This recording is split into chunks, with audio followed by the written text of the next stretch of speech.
So I'm using the bathroom and I look down just to make sure I'm not peeing on that because it's a big, groin protector. And at that moment, I get hit with sniper fire in the back of the head.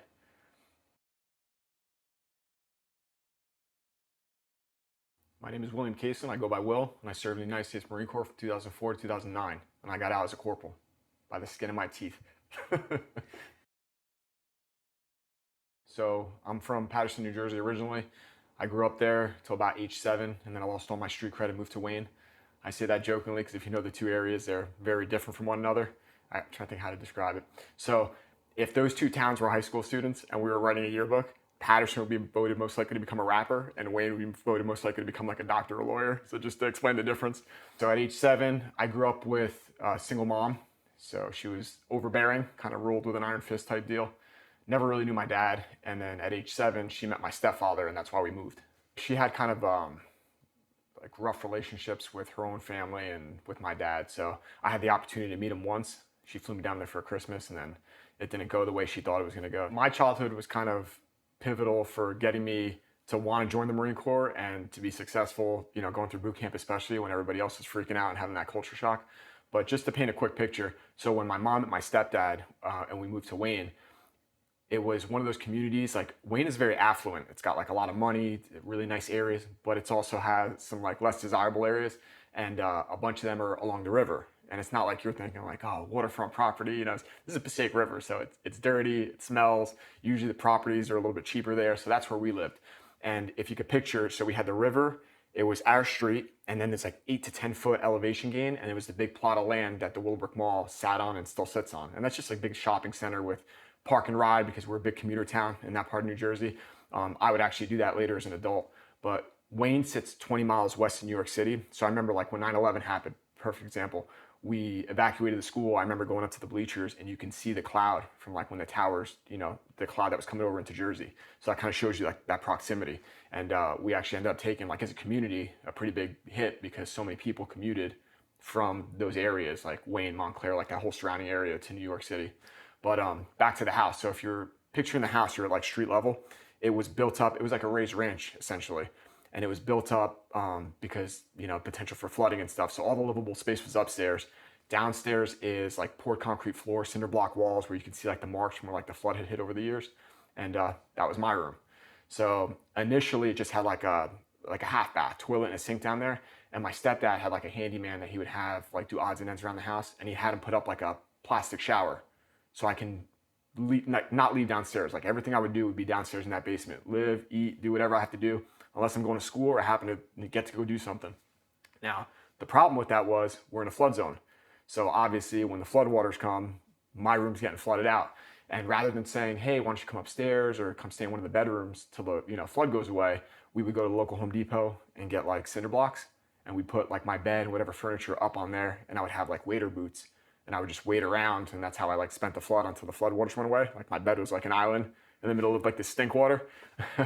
But I talk about the shower because the problem was I had that bathroom down there, but when it flooded, you couldn't use any of that because now the plumbing, the drains, all that stuff's underwater. So I remember he would make a point to drive me to school in the mornings, and we would stop at the local Burger King. So it's like, yeah, food. We didn't get food. We didn't get breakfast, none of that. I had to go in there to use their bathroom for like hygiene. So that's where I would brush my teeth, do everything. I was not allowed to use like the family bathroom upstairs. I never asked if it was like because he had OCD cleanliness or he just didn't like me that much. I don't know. But that's just a glimpse. I don't want to like bum the audience out with, tales of childhood trauma, but just trying to paint the picture of like how I grew up and like where I grew up. When 9/11 happened, I was about 15, sophomore in high school, and I remember, we were watching some video, like they had the TV on the wheels, and they came through and said the news, and they were like trying to find it on that TV station, but they ended up evacuating the school while they decided, are we getting the buses, are we calling parents to come get them, because it was like, in the morning. And I remember going across that football field and climbing. That's always the one memory I have is climbing those bleachers and turning around. And 20 miles is not that far, but you could see the cloud, like not in the distance, like you could see this massive cloud coming over from where the towers had fell. And that was just kind of like the beginning of, you knew we were going to war. And at that point, I already knew for sure I was going to the Marine Corps. But that just kind of solidified like it might be a little more exciting of a military career for me than I thought. I didn't really know a lot of like my family history outside of my mom. And we didn't really have, like, not in that community, people that did that. Like, I don't even remember what the graduation rate was, but that high school put a lot of people through college. So it was very rare that you got somebody going into the trades or military. But even though they weren't as like prevalent as some of these other branches, like you see a lot of movies about like Army Rangers, Navy SEALs, but the few, and some of them were even comedy. Like I remember it was Damon Wayans, like, what is it, Major Payne? That was a big one. Like they always painted the Marines, like even in a comical light, but it was like, that was very exclusive. Like you didn't join it and like become something else or have to go to like you were join the Marines, you were a Marine, that was it. So that always like stuck to me. So I'm still living in this basement, right? And I'm 16, it's beginning of junior year. And I had made a friend in middle school that was like my best friend. And we were about as opposite as can be. Like he came from the nice part of Wayne, like a couple blocks up from a lake that you can actually swim in. This is like stink water. And his family, his parents had been together for however many years. They did like the family dinners and, the Sunday morning breakfast. It was very like Hallmark, but it was cool to get that perspective. And they were like super generous about letting me, tag along and experience that when I could and see that. So here we are, that's middle school. We're now junior year, I'm 16, and I'm getting ready for like one of those trips, like a sleepover. So it's Friday, they come to pick me up, the mom's in the driveway, and we're kind of talking like this. I remember I was folding laundry and packing my bag at the same time, and we must have been taking too long, but his mom came in, and I'll never forget, there was no one else home. I can hear her like wander around upstairs, and then I hear the basement door like creak open. She's coming down those wood stairs. And there's a point when you're coming down the stairs that you can actually look over and actually see into the basement. And she started like tearing up. So I remember like at that point, I was just thinking, why is she upset? Like, looking back on it, because probably looked like a holding cell in like Tijuana or something, with the cinder block walls and everything. But point being, I tell that story because I called my mom, and I don't know if it was something she was going through at that time or what, but when I said I'm going to stay with such and such, she thought I was going to move out. Like she must have figured this has been a long time coming. I'm 16 now. So whatever she had going on, I was getting that vibe because she was asking questions like, well, are you going to come back for the rest of your stuff? At this point, her and my stepdad had my half brother. So he's 10 years younger than me. And she's like, are you going to come back and visit your brother? Like the question she was asking, I was like, she doesn't think I'm sleeping over. She thinks I'm moving. So I kind of, rolled with it for a little bit, and then I hung up, and then I presented it to my friend's mom, almost joking. I'm like, I don't know what's going on with her, but she thinks I'm moving in with you guys. And like the timing couldn't have been better because based on what she saw, she was like, you can absolutely move in with us. Like if that's something you want to do, you're more than welcome. Like she was not in approval of like the living conditions she was seeing. So that was a big change for me because it was a little too late. But those like last 2 years to the year and a half, like before I would go off and become a man, essentially, like do anything significant enough to end my childhood and start that next chapter and join the Marine Corps, was living with my friends. So like I got the full exposure of like the family dinners, like all the stuff I described, but full time. And I remember senior year, I had 3 classes. It was English, science, and math. And then I had this thing called work study. So I was able to go work a job. They got a car for me to use. Like I was having what I considered like a normal life, which was like awesome. At 18, senior year, we went to spring break in Mexico. Like, can you imagine the stories I'm not going to tell on camera? So like, it was just awesome to experience that. But it was me, my friend that I lived with, and then the guy that I ultimately went to the buddy program with. But yeah, we just had a great time.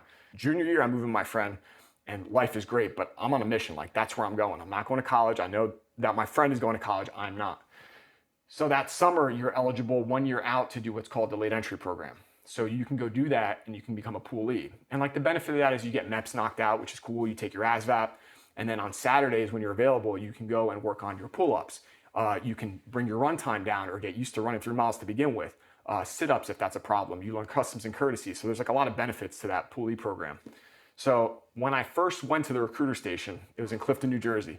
And I remember it was like a skinny brick building. And there was a staircase that kind of divided the building into like 2 halves. So you have Army and Air Force, you go up the stairs, and then it's Navy and Marine Corps. And I remember the side lot had like all the government plates, and you can see like the pull-up bar in the background. And the Army, like the bright yellow Army Hummer was there because the recruiter liked to drive that. So I gotta tell you about that guy. So he comes out, and this guy's like a ghoul. Like, I'm not even joking. He comes out 6'3" with posture like Mr. Burns. And he's like, hey, I got a notebook and some stickers. What do you say I come to your high school, pick you up for lunch in the Humvee? And I'm like, bro, you were better off offering me candy from a van. Like, I'm not going anywhere with you. So I remember going around him, like going up to the recruiter, like just trying to skirt it. But I get to the Marine Corps office, and it's like those old school moto posters where like the guys in the jungle camis, and he's got the face paint on, they're holding the K-bar. They've got that TV like you have in school that's like belted to the cart, and they're playing like the reruns of the commercial where like the guy's fighting the lava monster. It's like you're getting all like hyped up, like the sword gets struck by lightning is in blues. So like I was like, yes, like this is what I wanted. And I remember the two Marines are off there, they're like writing at the desk.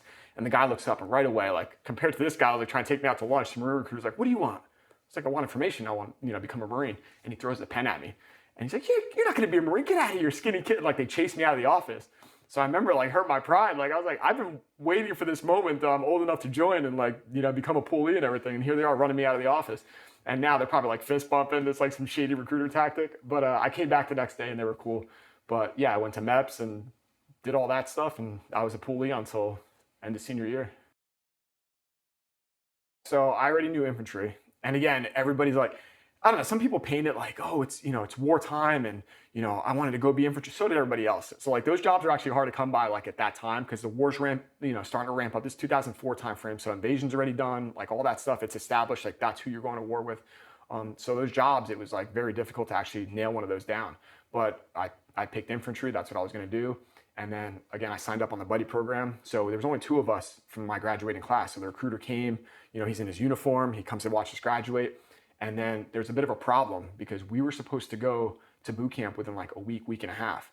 So this family I'm living with, who's like very loving and like super nice, opposite of like what I came from, they take me out to dinner. Everyone's crying. You sure you don't want to go to college? So it's like a big thing. Like they're kind of wrapping me up in this. I'm like, this is a lot of stress. And then a week and a half goes by and it's like, hey, we can't get you guys together, like same job, same ship date, like whatever numbers they were trying to work. So that happened twice where we had this roller coaster of like, I'm going to boot camp, everyone's crying, and then like relief because it got pushed to some unknown date. So it got to the point after the second one where I called my buddy that we're going on the program together. And I'm like, hey man, like we got to get out of here. Like I can't sit here anymore and like go through this roller coaster and like rope these people along. So like, I remember under false pretenses, like we told everybody, hey, we're going to boot camp. And like normally when that happens, the recruiter will pick you up like 3 or 4 in the morning. So he met me at like 3 or 4 in the morning. And when we went to Mexico, we had met these girls on spring break. And it's crazy now because like I have teenage daughters and like if you call me and tell me, hey dad, can these boys come to visit from like whatever state, like you're high, like they're not happening. But that's what we did. We're like, hey, let's call the girls and see if can we go hang out with them for the summer. And their parents were cool, like super chill.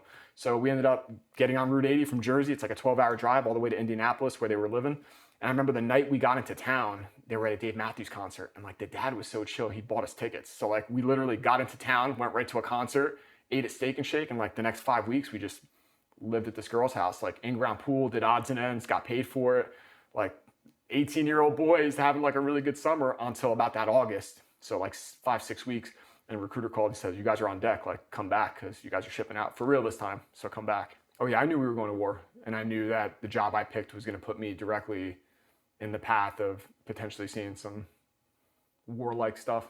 It's hard looking back on it because at that age, you always, it's like when you're in your testing grounds. So like as a teenage boy, everyone goes through it. You got all those fights going on in high school and like you're trying to prove yourself. And we're so close to New York City, 9/11, like you kind of rallying behind that. But I know for me personally, I had that long sense of wanting to belong and wanting to prove myself because of my upbringing mainly. I was very much, my childhood, the best way to sum it up is I was tolerated, not loved. 100%, I know that. So they did the bare minimum to make sure that I survived the years that I was, their burden until I can go somewhere else. So I wanted to make sure that that next chapter was going to be worth it. Like that was like my redemption. I wanted to be a part of something big.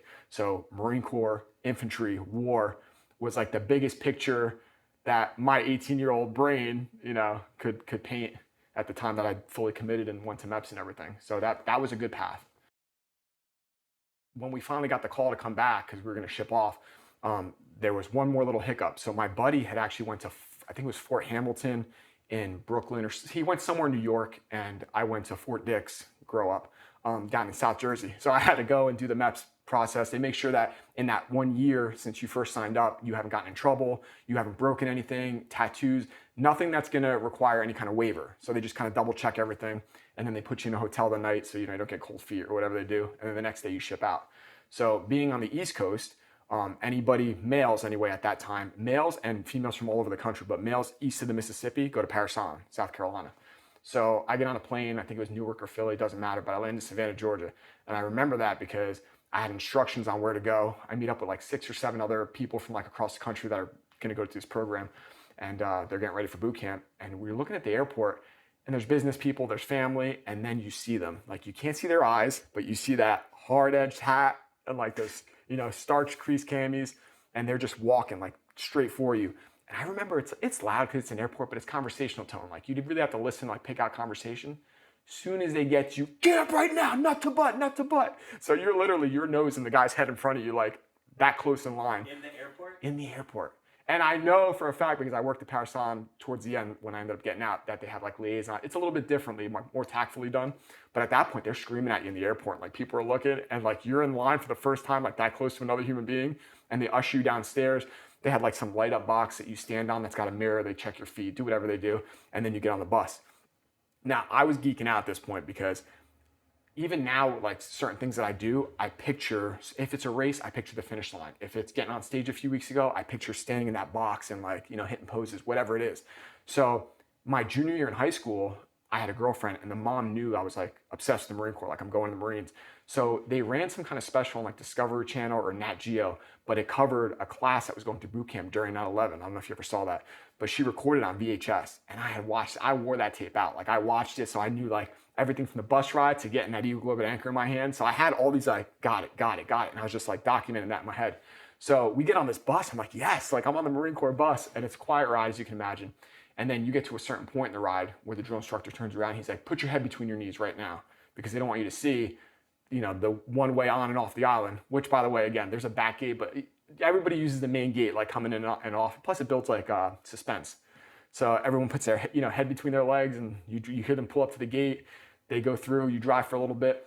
And then it's that next moment where it's like, they always get there in dark. And then there's like these amber lights. So it's got like that eerie glow. And you're looking at those two doors with the big metal Eagle Globe and anchors. And everything from that moment on has a purpose and it's kind of symbolic. So I know those doors, they kind of symbolize like you're going through there as a civilian and becoming a recruit. And like the drill instructor's like, never again will you go through those doors. Like that's the process. It's almost like a rite of passage. And the yellow footprints, like you're taking it all in. So I hear, the hydraulic brake go, I hear the door open up, they get on there, they give you a quick little speech, and then from then on out, everything is timed. And like, not regular stopwatch time, but like 10, 9, 8, 7, 6, 5, 4, everyone's heard it. If you've been through boot camp, like the way the drill instructors count, it's just crazy. But you get off the bus, you find a set of yellow footprints, they tell you about, tens of thousands of Marines before you have stood on those steps, and like, you're pumped. The process begins. You go through the doors and you start your receiving where you're getting stripped of all your personal effects and getting rebuilt, first haircuts, first uniform issue. And that's receiving, Paris Island.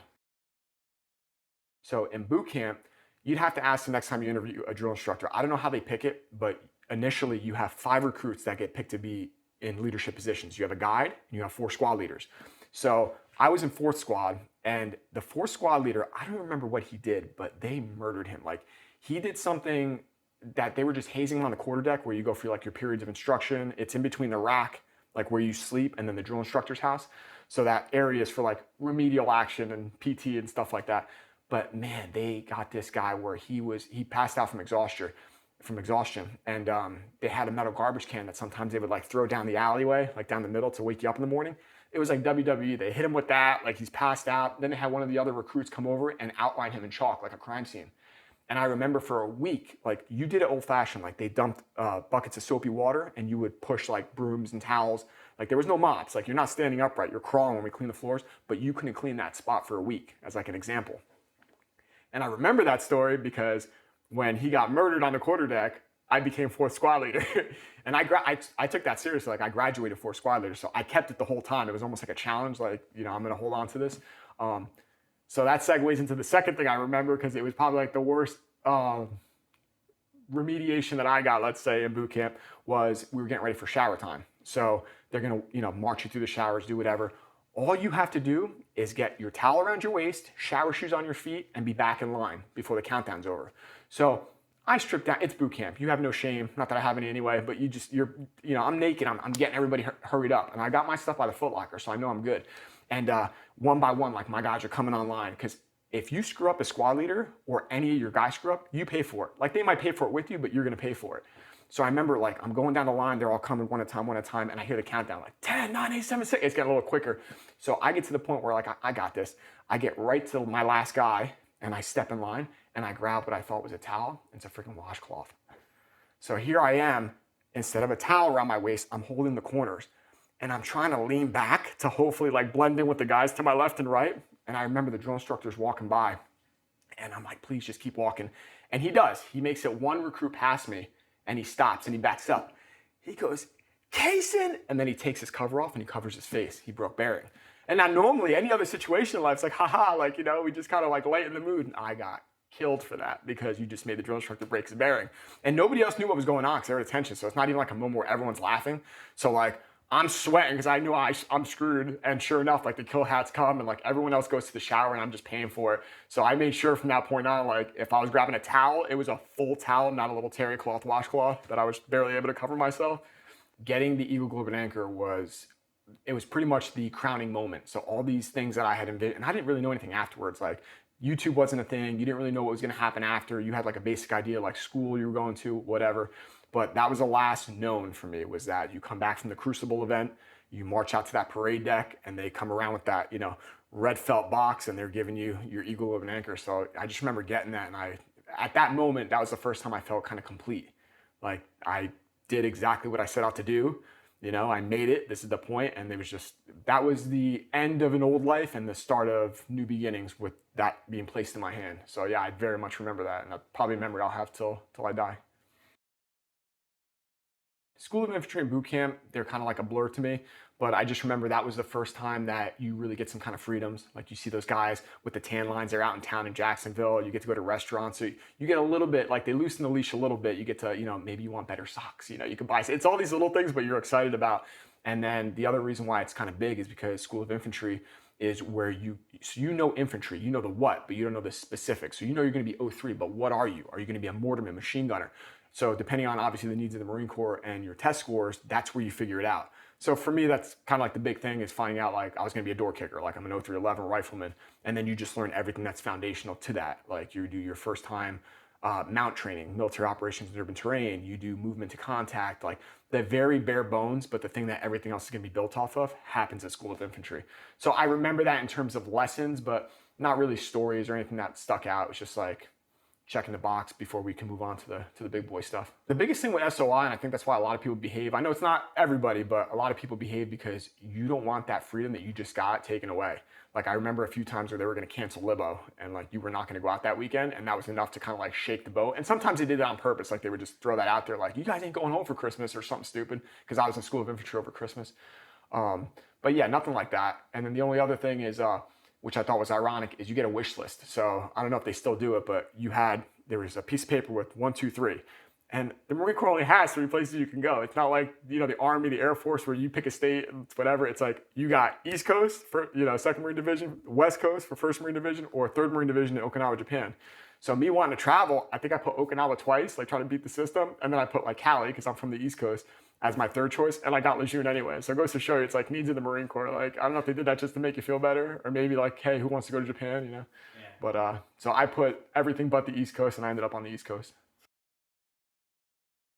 My unit that I got signed to was 2-6. So I was 2-6 Echo Company, and it was a short bus ride. So you go from, so Camp Geiger is where School of Infantry happens, and they have a bunch of other like combat-related schools there, but short ride down the road is, you know, Camp Lejeune. So it's not like, you know, I've been to college. It's not like you get there and you blend in, or even being the new guy at work. Like a lot of times you could just kind of, you know, be like the wallflower, let's say, or somebody's like, hey, when did you start? They know. So when you get off your bus, like, especially if you're one of the only guys or one of like 2 or 3 guys, like they know and they're waiting for you. You know, they've already got it. Like, hey, you're getting a new boot tomorrow, which is like a new guy. So yeah, you get off the bus and it's Animal House mixed with, it's just chaos. Like if you've heard stories specifically about infantry barracks, they're true, I can guarantee you. You will absolutely see somebody tied between 2 mattresses, duct taped, and thrown off the 2nd floor balcony. You will absolutely see somebody that screwed up during the week digging a moat around the barracks while everybody else parties and has a good time. Like that was just the stuff that took place. And it was rare, but if I ever hung out with like maybe a comm Marine or an MP or somebody outside, and I'd be like, hey man, like this guy's pretty cool, you should come hang out with us. They're like, no, we get briefed not to go to your part of the island. Like we were not to go by the infantry barracks, but that was like the reputation we had. And it really was. It was just chaotic within reason, but it was just chaotic. Like the fighting, the drinking, like it was very Spartan-like. That's where these guys, especially we had a combat deployment on the horizon. We had a few that had already trickled in, like some of the old salty dogs that were telling us what to expect. So, you know, you can imagine the sort of shenanigans that went on at the barracks. I fell in line real quick because listen, I love being in a leadership position, but I'm also good at being supportive. And I understood that I was going to be sponge mode. Like, you don't know anything. You're not especially me, like, you're not coming from anywhere that gives you some sort of advantage. So shut up and learn what you need to learn. Now, I do remember, and I've got a couple pictures of him, but there's a guy from West Virginia, a really good friend of mine, and they called him Ogre. And he was a big boy, and not just like corn-fed, like big, like he had like a nice physique on him and everything. And I remember when he checked into the unit, he's sitting on his rack, and 3 of the senior enlisted come in right away, like, you know, the corporals, the sergeants, and they were like, "Well, you think you're big? Let's go." Like, it wasn't even a conversation. Like, they were gonna fight him just to make sure that he understood there was a pecking order, and they didn't want anybody getting ideas. So it wasn't even like you could like, "Hey, can we talk about this?" And I remember he fought them 3 guys, and you know, it obviously didn't end well for him, but you know, he held his own for a while. I'm sure there was a little bit of mutual respect, but it was based just visually, like, we want to let you guys know this is how it is. Like, there is a hierarchy. We're here to build a team and learn, but you're going to earn it. Like, just because you come to our unit doesn't mean you're part of the family. And you need to do that. Like, as you're a boot for however long. Actually, I feel bad for boots nowadays because I have no clue how you don't become a boot anymore. Like, for us, it was you get that combat deployment, like, you're good. Welcome to the team. But nowadays, like, I don't know what kind of weird number you have to hit or how long you have to be in before that goes away. But yeah, so you're doing all the cleaning details, you're doing all the crap. For me, that wasn't too much of an adjustment because I don't know why more people didn't take advantage of that, but that was something I learned early on, is volunteer for everything. Because you're not going to die, you know what I mean? So volunteer for whatever you can, because a lot of times, yes, it was cleaning duty. It was, they never tell you what, they just tell you how many. I need a body, I need 3 bodies, whatever. So you don't know what you're volunteering for. And sometimes it's get online and police call, which is literally you get online next to a bunch of guys and you're picking up garbage and walking cigarette butts, maybe even brass in the range. But there's been more than enough times, like in that folder I have, a lot of those schools came from, I need a body. Good, machine gun school, you're going to 50 cal. So I went through pretty much all of them. I went to 240, Mark 19, 50 cal. I went to a special operations school for foreign weapons instructor, like to teach people how, hey, these are the weapons you might encounter overseas. This is how to check if they're booby trapped. Are you gonna blow your fingers off? RPGs, RPKs, AKs, like it was a thick book. But a lot of that came off of like, hey, I need a body. Okay. So don't be afraid to volunteer. And actually that's a little bit of advice for anybody that's, you know, a young Marine going in there. So put yourself out there. We're obviously doing all our workups. We're doing all the ranges. Like, the cool thing about being a grunt is also the bad thing about being a grunt. So you get to go through some awesome schools. You get to blow some stuff up, shoot rockets, you know, all the stuff that not every Marine's gonna get to do. Like, yes, every Marine is a rifleman. You need to be able to put down whatever it is, your spatula, your pen, your camera, and pick up a rifle and do your job. And that gets established at School of Infantry and MCT, Marine Combat Training. But as far as like the next level, like when I was talking about the big boy stuff, that happens exclusively for, you know, the infantry guys. So you get to go out in the ranges and like, you know, do the cooler stuff. So we were in a unique time. If I remember right, we went from, because I remember there was a big difference between first deployment, second deployment. We went from the most senior battalion to one of the most junior, just between losing guys and guys getting out and stuff. But yeah, at this point when I'm checking into the unit, so sometime around when I was in SOI, School of Infantry, my unit had gone and done the elections for cars like in Afghanistan. But this is before Afghanistan was like even a thing. So obviously it's like high stress because they're in like a foreign land and, you know, those guys have, you know, bodyguards with weapons, but there was nothing like, no firefights or anything like that, but they still had something. So when I was checking into the units, those guys had at least a short Afghanistan like deployment under their belt, but it was just for elections, not for like what it is, what it ended up being later on. But as far as like salty, like hardened combat vets, no, we were fortunate enough that that next chapter we would all do together and kind of like, you know, earn those stripes. So we're doing workups, and now the culminating workup moment is CAX. It's a combined arms exercise training. And you come out, for us on the East Coast, we come out to 29 Palms and you go out to the Mojave Desert. And this is your time to like show off. Like, you're taking everything you learned, but it's the next step just below combat. Like, you're doing live fire. So perfect example, we'll go out to one of the ranges in the desert. Machine gun team sets up in the mountains. They're hammering a target. We're approaching that target. They need to know that when we hit that first spot, they need to shift fire. And like, you know, you don't have room for error. Like, people can die on these and they do die on these training accidents if you're not paying attention. We're assaulting trenches with grenades. They have a big mock-up city with paid actors. You're practicing your, I think it was called Slack. There was a course, survival, Arabic language course, whatever. But you're using your language and you're sitting down and like doing missions with these actors, these paid actors. So it's like as close to the real deal as you're gonna get without actually doing the real deal. And that was like mandatory before you went overseas. That's what you were gonna do. So leading up to that one, I pretty much told two of my closest friends that didn't have plans. I was like, listen, we're about to be on lockdown. It was just a 48-hour weekend, and then we're going to Cali Monday. I said, let's get in my truck. I had this, it was a newer Ford Ranger, but it was just one seat, and it was stick shift. So you could put somebody in the middle, but it's not gonna be most comfortable. But anyway, I said, yeah, let's go down to Myrtle Beach. I'll drive, we'll get down there, we'll have a good time. We'll milk it for everything we got because then we're gonna be on lockdown. So everybody agreed. So 3 of us go down Myrtle Beach. Thank God we were not drinking, because as like big part of the culture that was, like you drank everything you did when you were off duty. Some guys got in trouble because they were drinking on duty. But yeah, we did not drink, probably because we knew we were gonna minimize the sleep, and then we had to go to California. So we took that over the drinking, the fact that we were just gonna maximize the time. So we hit the beach, we hit the clubs, we hit the boardwalk, we were eating good, and then Sunday rolls around. And the only 2 things we wanna do is get a burger and then walk the boardwalk before we get back in the truck. And we're pushing, it's getting late. So I remember we went out for dinner that night, we had the burger, we're walking the boardwalk, and we see, it was one of those Marines, and he's from our unit. So just a little background about this guy, he had signed up for security forces. Back in the day, when you wanted to sign up for security forces, it was a 5-year contract because of schooling and stuff, and you had to go like under the title of infantry. So, but you weren't gonna be a door kicker, you weren't gonna do any of that, you were gonna maybe guard the embassy, you were gonna do like some of that duty versus like the door kicking stuff. And somewhere in School of Infantry, I don't know if he was having a hard time or what, but you do day and night land nav. So you better be good with a map and compass, like nothing digital, like very old school.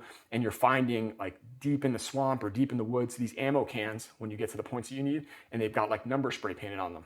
So you write those numbers on the paper, and that's how they test you. That's how they know that you got to your points. So at night, whether he was having a hard time or what, he asked a Marine, like, hey, let me see, the points you got, so he wouldn't have to go find them. And yeah, he was right. It was another Marine. It was not a student. It was an instructor. So he got flagged integrity violation, and they freaking made an example out of him. They rang it up the flagpole. They were like, you're not going to security forces. So now this dude that thought he had this cush job when he gets out of there has a 5-year door kicker contract, and he is not happy. So obviously, I just got chills for the poor kid. So you can imagine his behavior and his output reflected somebody that, he felt he got screwed and this was not just, whatever.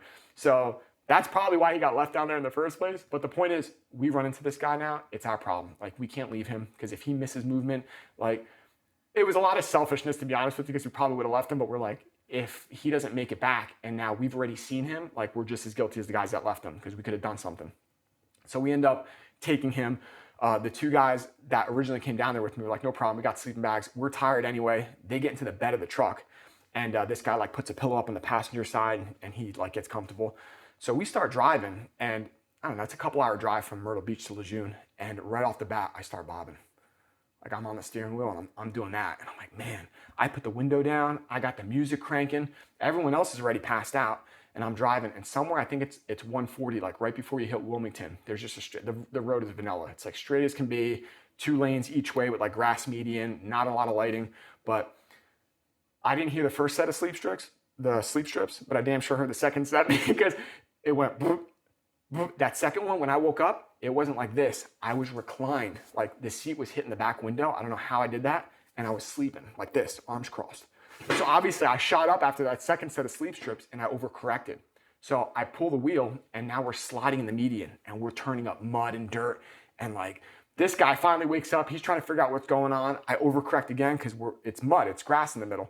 And eventually it gets back onto 140. And as soon as it hits sideways, where like you would be driving looking out the passenger window, except this guy's got a big pillow there, the truck catches traction and rolls. Well, the problem was I had the window down. So as the truck rolled, it threw me out the truck. The other problem was I had my seatbelt on. So as it threw me out the truck, it also kept me in the seat. So I literally remember my face hitting every time that truck rolled. And it was, you're hearing the glass break, the crunch. Like, if you've ever been in a severe car accident, and this was definitely one of them, it is just chaos. Like the sound of broken glass, and just like you're helpless. Like your body's just getting flicked around. So I would have been ejected, and who knows what would have happened then if I would have died or not. But the seatbelt kept me in the seat. So I'm half in, half out the truck. And I remember 2 things that the cop told me later, because they gave me like a fine, reckless driving, and then I ended up having to pick up like the police report for like insurance reasons. And he's like, there's 2 things. Number 1, the reason why you do 90 miles an hour is what they estimated at the time of the accident. They said if your truck, if that momentum wasn't what it was, you would have been cut in half because of the way the truck was rolling over me. Like, I remember seeing the pictures from the junkyard, and like if you're driving and you have your hand on like the driver's side window and you're touching the roof, that part was bent from like where my body was, like from where it was like rolling. So it comes to rest on its passenger side on the right-hand median with like the lights shooting off into the woods. And I remember like the truck is smoking a little bit, and it's eerie. It's kind of like the firefights would be later on, where it's like chaos and then it's the quiet you worry about. So now I realize how jacked up I am. Like I go like this and there's cubes of glass coming out of my face, all of my wrists were like I've tattooed over. But this guy is inside the passenger seat and he's screaming. I just remember him yelling like, ah! And I'm banging on the roof of the truck. I'm like, dude, shut up. There's no way you look worse than me right now. Like, there's no way. Like, he's in the truck. I'm outside the truck. Unless you're impaled, like, no. You know, like, I'm broken. I've glass in my face. I can't feel my lower half of my body. And then in the midst of all this, I get a sickening feeling. I'm like, I just killed my 2 friends. They were in the freaking bed. And again, I got chills. I'm like, I just killed my 2 friends in the bed of the truck. So like that reality is starting to hit me, and I'm starting to get like nauseous, not from the accident, but now from the thought that like I just killed 2 dudes over being stupid and driving, you know, sleepy. And I couldn't look back there to check because my body was all jacked up, but I remember looking like kind of on an angle here, and I see my one buddy running across the road holding his arm. He had an arm injury, and my other buddy is scooting on his hip because he ended up like fracturing his ankle. I was like, thank God. So these guys are okay. And then all our stuff's like gone. So we're sitting here like trying to assess the situation now. My buddy with the arm injury comes down, kicks out what's left of the back glass, pulls this dude out. Ironically, the one guy screaming out of all of us is perfectly fine. He was the only one with 0 injuries that entire time. So I'm jacked up, obviously. Some nice old lady is coming home from a late night church function because it's a Sunday night. We're supposed to go, we did all weekend. We're supposed to go to Cali Monday morning. And she sees shoes in the road. We talk about it sometimes, like, I don't know if she was an angel or what, because first of all, the time that she was there on a Sunday night, like, I don't care how late your church function is, like, that's crazy. And then she sees shoes in the road and pulls over. Like, instead of going, just keep driving, she pulled over. And later on, she like came to the hospital, brought me fried chicken, like, sweet old lady. But anyway, she coordinated like the emergency efforts, got like the cops to where we were at. And there was nobody on that road. There was one other car aside from hers that stopped. And I remember it was a 4-door black Jetta. And the reason why I remember this, like it's burned in my brain, is because there was 2 couples inside, like probably early 20s. And like, I'm broken over this truck. I can only imagine what I look like. And they came out, but they stood like they were kind of standoffish. And I remember the girls looking at me. So I'm like, hey, what's up? And she just covers her hands over her mouth and starts crying. I'm like, yeah, don't do that. And then I remember telling my friend, like, now that he pulled this other kid out of the truck, I'm like, hey, can you get me out? And he's like, dude, I'm not moving you. So like between her reaction and him telling me I'm not moving you, I'm like, this is bad. So sure enough, the fire department comes and they cover my face with a blanket and they jaws of life me, like with the big jaws of life. And they peel the roof off this truck. They get me out. I can't feel like my legs, my toes are like, it's not a good situation. They put me on the stretcher. They slice my shirt. I'm like, I just screwed myself. So I'm happy that my friends aren't dead. That's just the one thing that kept going. So I was getting like that, like dopamine hit, like, I didn't kill my friends.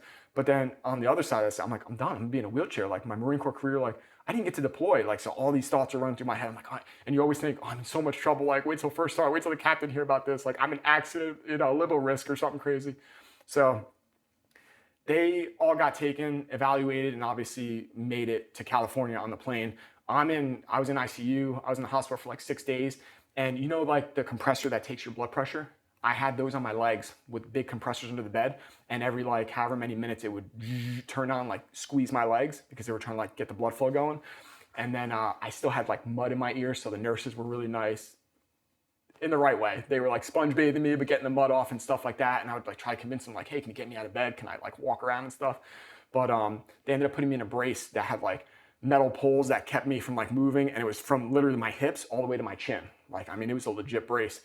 And then eventually I got to the point where I could walk. So I was like, I'll take that as a win, but I had so much pain because what ended up happening is in the medical papers that I had, it was a bunch of fractures in my spine, fractured rib, punctured lung. Like I was in bad shape. Like it was not a good accident. But I go back to Lejeune. My unit's already in California. They put me on convalescent leave for like, I think 90 days, which is like, they send you home, like convalesce, like go home, get better, and then we'll assess you when you come back. So I remember like taking it hard, but I'm like, I gotta do something. So I'm scheming, I'm plotting, like what can I do to get on that deployment? Like bad enough I miss California, but there's gotta be a chance, you know? So while I'm home, I'm trying to swim. If I could walk, if I could put a backpack on, I'm doing it, like doing whatever I need to do. So that was July. And the unit's set to deploy in October. I got lucky in a lot of sense throughout my Marine Corps career with the command. Like I've heard some horror stories, but like they were very like supportive and stuff like that. Like, yeah, you know, you had an accident, but at the end of the day, listen, nobody died. It wasn't alcohol related and nobody went to jail. Like it was none of the stuff that you might've heard like that goes on sometimes. So all in all, yeah, you know, I screwed myself. So, that was punishment enough. But I was just trying to get to the point where I can pass this check.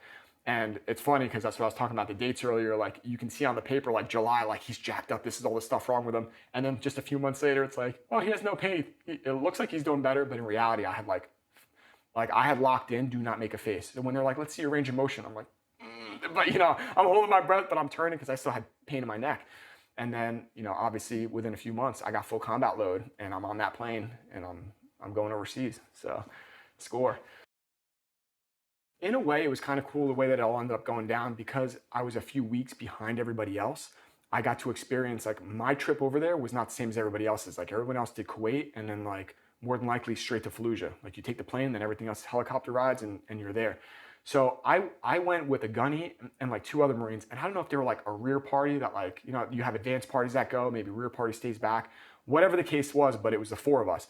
So when we caught the first flight, we ended up in Al Asad. And Al Asad is crazy. It's like the Marine Corps bought a plot of desert land with like nothing around, like built a very like military looking establishment with like HESCO barriers and everything. And it's like a little city. Like you have to take a bus to go to like the tent where you can call home or the chow hall. But like people were living like that was going to be their deployment there.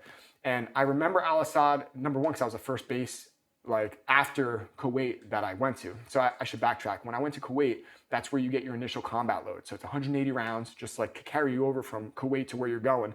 And you get read your ROE card, like the rules of engagement. And that's a difference that we'll get into later. But I remember sitting down the first time and I'm loading my magazine and I think I got through 1 mag and the guy was done talking. And I'm like, I missed something. Like for sure I missed something. But they give you the cards, the ones that I kept. But the ROEs were very like, pretty straightforward, common sense, but the rules weren't what they would be later on, causing guys to like not want to do their jobs type deal. So yes, so from Kuwait, you get that. You live in these 10 cities that would become like commonplace until you can get a flight. So you're just waiting around a lot. So from Kuwait, I end up going to Al Asad. Al Asad is what I'm just describing to you. But the one thing that sticks out is that was my first experience with indirect fire. And I learned a little something. I'm probably butchering it. Somebody will have to explain it to you that was their job. But I remember the base got mortared. And then like within however many seconds later, you hear outgoing, boom, boom, boom, boom, like right back out. So I guess they had this thing called counter battery that could like triangulate where the rounds came in and send rounds right back, like within a certain amount of time. But it was also, aside from my first experience with indirect fire, it was the first time that I would get to see like the chess game we would be playing with like how smart the insurgents were with like constantly adjusting their tactics based on what we were doing. So what I heard from the guys that would do crater analysis, which is another fantastic term that I would get to be familiar with later on. Crater analysis is a fancy way of saying you're going to go look at the holes and see what made them. And if anything died or got blown up, you're going to inventory the body parts, that type of deal. But when they did crater analysis at Al Asad and they sent the team out there, there was nothing. There was just a mortar setup. So from what I heard, these guys were packing ice in these tubes in the desert and dialing in the mortars. And then as the sun comes up, the mortar shifts down the tube and detonates. So there's nobody on there. So again, I got to experience indirect fire, and then I'm also seeing like, that's kind of smart that they would figure that out. Like I'm not a mortarman, but you pack this tube with ice and then it melts and sends that mortar. So that was the whole Al Asad experience. And then from there, I remember every morning that gunny would go and say, hey, can we get on a ride? Can we get on a ride? Like trying to get to where we're supposed to go. And we ended up going up to Al Qaim. And I remember it was our sister battalion, 3-6 was up there. They were doing like Operation Steel or Iron Curtain, whichever one it was. But that was even another like in the middle of the desert, like they had taken over, I think it was another train station, but like a little candy cane road that went up there and it was in the middle of nowhere. And that was the first time that I visually saw insurgents. Because when we were landing in the helicopter, there's like an area out in the desert where you'll go. And these guys had like the spray painted black goggles and they're freaking sitting there tied. And I'm like, oh, so that's what the bad guys look like. So now I've already experienced like the indirect fire. I'm kind of putting the puzzle together. Like I'm getting little tastes here and there. And it was to the point where they were going to just check me into 3-6. Like they're like, hey, we can absolutely, I think it was a weapons company, but like we can use you, room clear, get us up on the roof, whatever we need to do. So I was like, okay. Well, somewhere around that time frame, my command had heard that I was in country. And they're like, no, we need him in Fallujah, like now. So that's now the guys that I was there, we started thinning out. Like some of them ended up staying. That gunny went wherever he was going to go. And I'm going to Fallujah. So I catch the flight over there. And I mean, culture shock, like right away.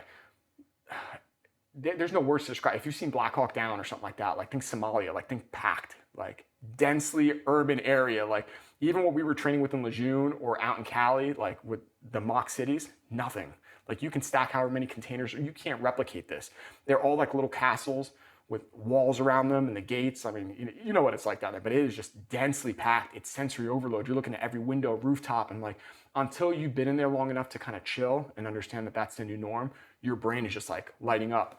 So I get dropped off. I'm in this place, Bahariya. So you have Camp Fallujah, which is like where you bring your dead or the seriously wounded guys because you got the trauma team there. Camp Bahariya, I think, was one of Saddam's son's like pleasure palace. Like there's like a lake there was some little villas. We took that over for like R&R. Like you can go there and relax like once a week or whatever it was, make phone calls home. There's a very basic aid station there.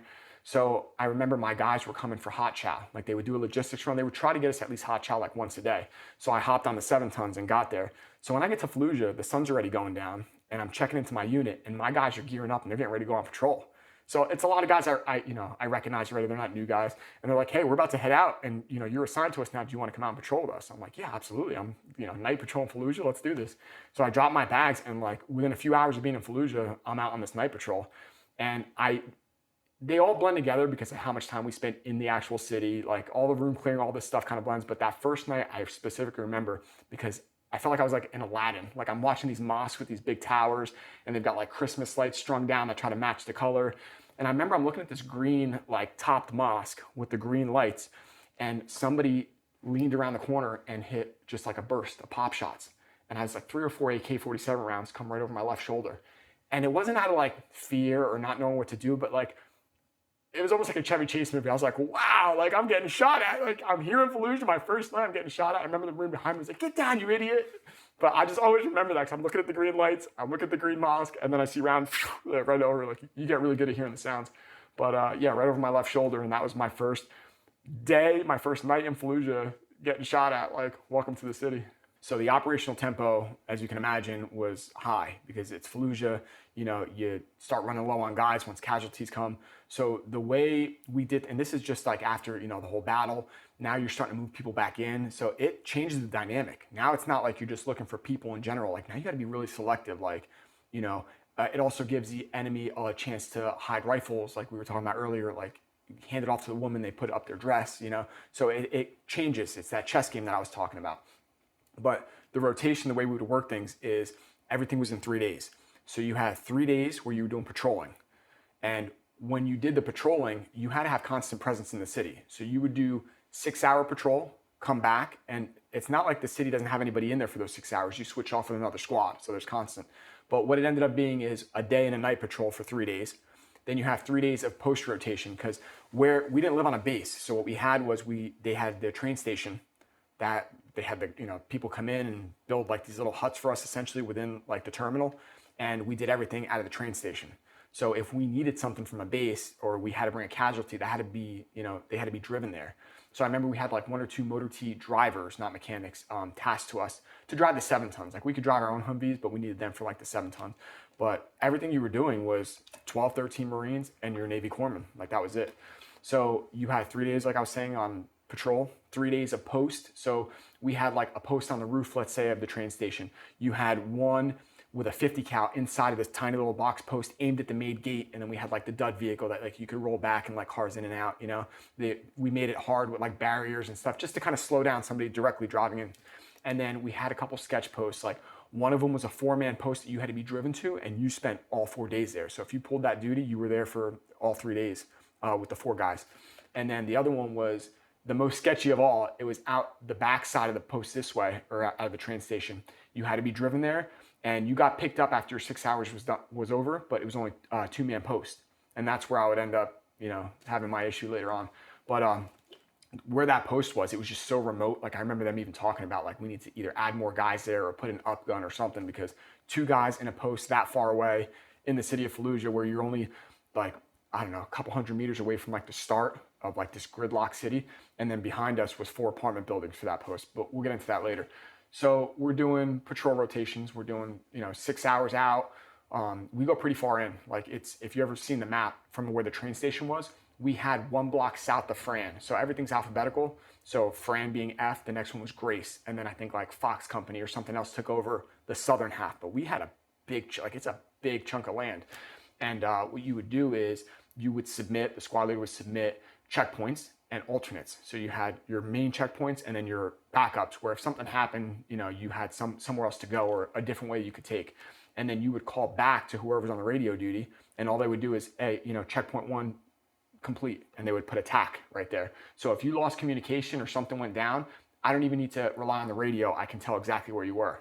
And actually that's a good segue. So speaking about the radio, somewhere in this whole thing, I am not a radio transmission operator. I'm not any of that, but I became one. So I was the guy that not only was going to do the door kicking and the stuff with the rest of the guys, but I also carried the radio, which if you remember the 119s, like they are big. Like think VCR, but on steroids, like heavy 6-foot whip antenna that you can fold down. Maybe you had a headset, maybe you had a phone. Like some of my pictures, it looks like I'm literally wearing like a corded phone. I had a way of talking on the radio that was almost comical, like even for some of the situations we had, because it was like super calm. But I understood early on, like if you were talking and trying to communicate important information, like to get help or to get somebody medevac or something, stop screaming, because I've been on the other end of the radio and you make things difficult. So you would hear like chaos going on. The guys would have a kick out of that because they would hear like craziness going on, and I very calmly like describe what I need, almost like I was sitting at home or something like that. But the flip side of that was bad, was anytime there's a casualty or something, I was the first to hear it. So like I'm constantly getting that news, and that is a dreaded thing to hear. 2 letters, 4 digits, because everything is based off what's called zap code. So you have your first and last initial and the last 4 of your social. So you're not saying names over the net. You're calling out these zap codes. So when you hear, and that's the other thing, like Fallujah, for how big it was, you could hear firefights all throughout the city, because there's a lot of times where maybe we'll like detour, like we're on a patrol doing some mission, but then we hear a firefight. It's like, pack it up, let's go. Like it's more important than talking to this guy right here. We're gonna go see what's going on there. But you can hear everything in the city very clearly. And it gets to the point where it's almost like in your community, like, the landscaper, the garbage. Well, you start knowing that's our guy shooting. That's a sniper rifle going off. That's a pretty big explosion going on. Like you start to know all the different sounds, and you just kind of gear yourself towards wherever the action is. You kind of get the picture of what the rotation was like. It's high op tempo.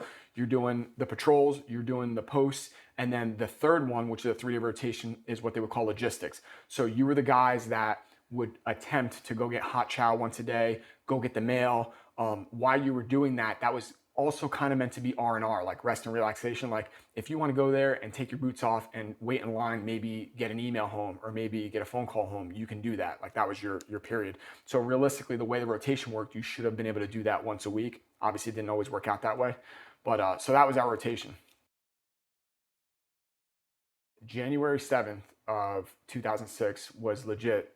It was the worst day of my life, like hands down. Everything that we were just describing just kind of leads to this moment. I've got the radio. We're on patrol rotation. We had just gotten back, which means the next squad is going out to kind of take that place. So we had come back off a night patrol. They had left early morning. And when you're back, that's kind of part of the deal too. You're not just chilling. You're what's called QRF. You're the quick react force. So you don't take your boots off. You don't take anything off. You keep everything except for like your armor, like your flak jacket, your helmet, all that stays close by. But you better not have your boots off or something like that, because when that call comes through, which is a terrible thing to hear, because it's not going to be just because somebody needs a water resupply. Like you hear QRF, there's something going down. So I remember it's like 2 hours after being back, and we hear QRF, like screaming from where they're monitoring the radio. So if you ever seen that, there's like a video clip of all these firefighters in Europe, and they're watching a soccer game, and the alarm goes off, and they're like boom, boom, boom, boom, and like they get in the trucks and they're gone. Like that's how quick it is. Like you get your gear, you go out there, they do a check, make sure everybody has their stuff, and you load up in the 7 tons, and those motor T drivers, if it's far enough, will get you to where you need to go. So I remember we're out in the loading dock, and we got all the vehicles backed up, and you can hear the firefight. So I'm hearing the firefight in the city, and I got the radio, everything's locked in, and I hear that first two digits, then the last 4 of your social. And it's crazy because you spend so much time with these guys, but you can never freaking remember whose zap code is what, and especially in like that type of moment. So you're trying to remember what's going on. But I remember the first one because sometimes there's a little bit of a gray zone where you don't know, like it's just Marine down or something, but this one gets called in KIA.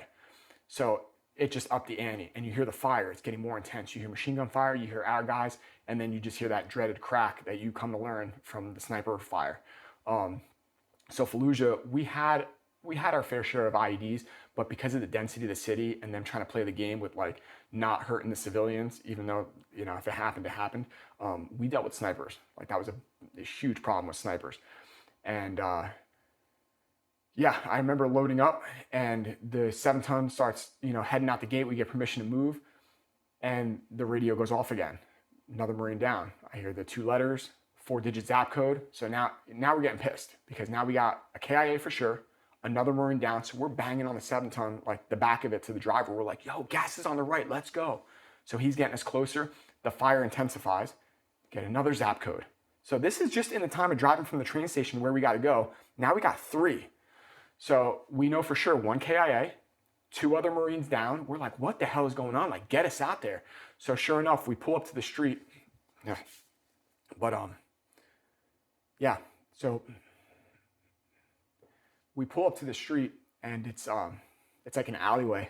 He kind of stops the 7-ton at the end. It's a T intersection. He lets us off right there. And it's one of those moments where like time kind of slows down. Like I know for some people, they like hyperventilate and everything kind of goes so quick. For me, it always like those moments that are like kind of burned in my brain, everything kind of slowed down. And I remember unloading. And of course, you know, I got the radio, so my pack's a little bit heavier and I'm cinching everything down and I'm taking it all in. I'm seeing we're split up. Guys are going this way because we got machine gun fire from over here. Our guys are stacking on this first gate. And that first image that I remember that I will never forget is a 4x4, like 4 foot by 4 foot oil slick in this dry and dusty neighborhood. Like it's one of those things, like one of these things is not like the other. Like it just stands out. Like, what is that? And I remember walking up to this like oil slick and seeing a piece of fabric on the floor, and I pick it up and it's a triangle, it's a throw protector. So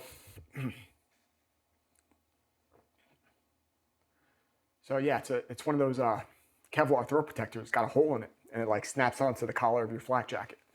And then that's when the reality hits you that that's not oil. That's blood. That's a Marine that bled out right there. And we had already had a KIA back in November 30th, and for all of these casualties, we were either there or we were the ones that immediately responded. But I never saw the first one. I just saw the aftermath, like the green cot. We had a Marine that caught around to the side of the Kevlar. They were down in a post at like a main intersection, and the story goes that he was throwing candy over the rooftop to kids and ended up catching that sniper round. And I remember seeing the cot afterwards with like the dinner size plate, and that was impactful. But there was just something like unusual about a 4 foot by 4 foot blood puddle. And then just having that like moment where that one piece of fabric you find puts it together and you know what you're looking at. Yeah, this is a tough one. I really don't even ever tell the story. And it was one of those ones that you don't really find out. Like we didn't know the whole story until afterwards with those intel guys, because they make you watch the video. Like they find the propaganda online and then you like, son of a bitch, like now you see where he was and like how clueless we were. And of course, like us doing what we do, you know, it just ended up causing a lot of casualties. But so I see that, pick up the throw protector, like all these images, and then these guys start moving because there's machine gun fire and we need to get on the nearest roof. So right off the bat, we pop the gate, we go inside, and you just get that adrenaline dump. Like there's always, no matter how much you do it, like there's always that adrenaline dump at room clearing, especially when you know there's people in the building. So we're sitting there and, you know, I'm running point for a lot of it. We're clearing out the rooms, we get to the top. And then at this point, like I said, we had 3 Marines that were down. Well, now, again, I've got the radio. So I'm dealing with what I'm watching and what I'm hearing come across the radio first. And these guys they don't hear it because it's not like it's loud. It's in my ear. And I hear 2 letters, 4 digits, Marine down. Like, you gotta be kidding me. And like, that's the guys that we just showed up to. So now this is not the original group that we're QRF for. This is our guys that we showed up with. So we come back down right away. And what ended up happening is the sniper was still very much in the area, obviously, and ended up catching another one of the Marines in the back of the head here, and it blew out the jaw. And I remember the corpsmen. The corpsmen are absolutely amazing. We're not like the Army that has like Army medics or our own guys. So I can only imagine from their perspective, like they join the Army, they're doing the medical background, and then they get attached to us. Like they have to deal with our like antics and, you know, become part of the team. Unlike the Army, how like if you're in an Army, you know, infantry, you have medics. Like that's a career path you can go. Like that's cool. It's all integrated. We don't have that. So we rely on the Navy to be our Navy corpsmen, our medics, and they become part of the family. Like, I can't think of an instance where they're not like your brothers. Like, you need him, and like he needs you guys because he's out there half the time with a 9mm. I don't remember too many instances where they had rifles. So like, it's a mutual relationship, and you get that bond with these guys. But yeah, I remember the corpsman trying to work on this Marine and like trying to get a trach tube or something because all this is gone. But there's like something about the eyes, you know, and like the body's still doing what the body does, but the eyes you can see. So yeah, that was kind of a lost cause because you could just see like there's nothing there. So now we got 4, and the rest of the day was just kind of a blur. Like, I just remember it was hot, and we cleared so many houses, and it got to the point where like we didn't want to leave the city, but we had guys that were going to be heat cases because it was so hot. So they had to send those 7 tons back out with a water resupply because we were not going to leave until we find these guys, until we find them. And we didn't because it was a lot of chase. Like, you would definitely hit somebody in a building, like next door, let's say, and go over there and you see the blood, you see the evidence that it's a good kill, but they're gone because they're taking the bodies. So it's frustrating. Like, you're constantly trying to like see, you know, what's going on, and they're just taking it. So we never, you know, we didn't find the machine gun team. The sniper was out. And I just remember later that afternoon, we had that compound next to the train station I was telling you about where the intel guys would sit. They would interrogate like the guys that we would go out to see. Like, anytime we came back, a lot of those pictures I have were like, we have guys like wrapped up. Hey, are these guys actually worth sending to Abu Ghraib, or are you going to cut them loose later? Like, we got all the information we need. But the downside of them being that close is they would find these videos and, you know, gather around Marines. Everybody gathers around and you watch it because, number one, unfortunately there's lessons to be learned, but they would post these propaganda videos like that day, oh, sniper kills 10 or whatever, and then you're watching and they, you know, dub it with their music or whatever. But I remember, yeah, so he had that same intersection where we had unloaded, he had parked a car, the sniper did. And this is before DC Sniper, before like you even knew that that was a possible tactic, but he would shoot from the trunk of the car. So in the video, sure enough, he's on this T intersection and there's walls on both sides. It's a tight street where I saw the blood, and the Marines are walking, and he took that first shot and hit the first Marine through the neck. And that was the throat protector that I found in that big puddle of blood. And then right off the bat, without even thinking, without even popping smoke, cover fire, another Marine went out and grabbed him. He got shot in the lower back. So now you got 2 Marines down. The first one's obviously way worse than the other because there was at least 2 or 3 neck shots while we were over there. That is a horrible way to go. Like, of all the places you can get shot, like this, it's not like the movies, like where somebody's got a flesh wound. Like, if you get hit by a round, it's devastating, especially a round that big. And you get hit in the neck, forget it. So for the amount of time that you're still alive, I can only imagine. Like, that is rough. Hence, you know, how big that blood from a hole that big. But so now you got 2 Marines down, and I was mistaken. That third zap code that got called over wasn't a Marine, it was our corpsman. Our corpsman goes out and grabs both of them, and he's dragging them, so his arms are kind of like a motorcycle, like he's riding a motorcycle, and he's pulling the bodies, and the sniper shoots again and goes through one armpit, literally hits like tons. I forget what the millimeter was that it missed his heart, but it hit all these vitals and came out the other side, through and through. And I still remember the picture of him. I think Dick Cheney was giving him his Purple Heart. He's in the hospital. He ended up making it. He was the only one of those 4 that day that made it, was the corpsman. And then later on, the one I told you when we were, you know, searching the area, that was the last one. But we lost 4 people that day, 3 for good, and that corpsman who was just an absolute monster to put himself in that position. So it's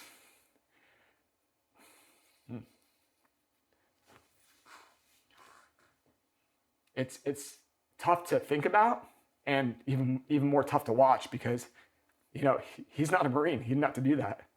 So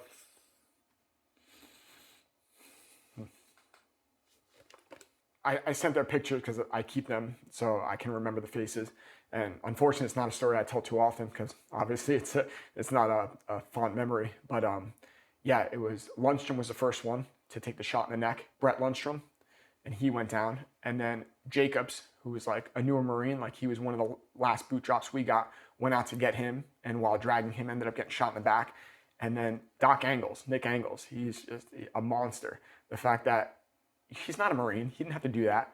And without even thinking, not freaking out, can somebody cover me? He goes out and grabs these guys, and then he gets shot. And then later on, it was Kyle Brown that was out there with us that caught the round and kind of blew all that out.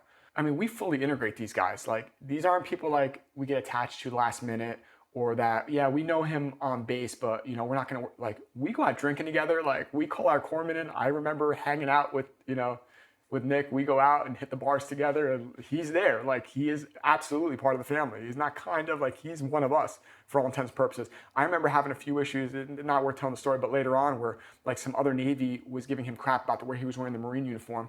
Ironically, because you have no clue what he's just done for the Marines overseas. You're giving him a hard time. He's lucky to still be back in the service.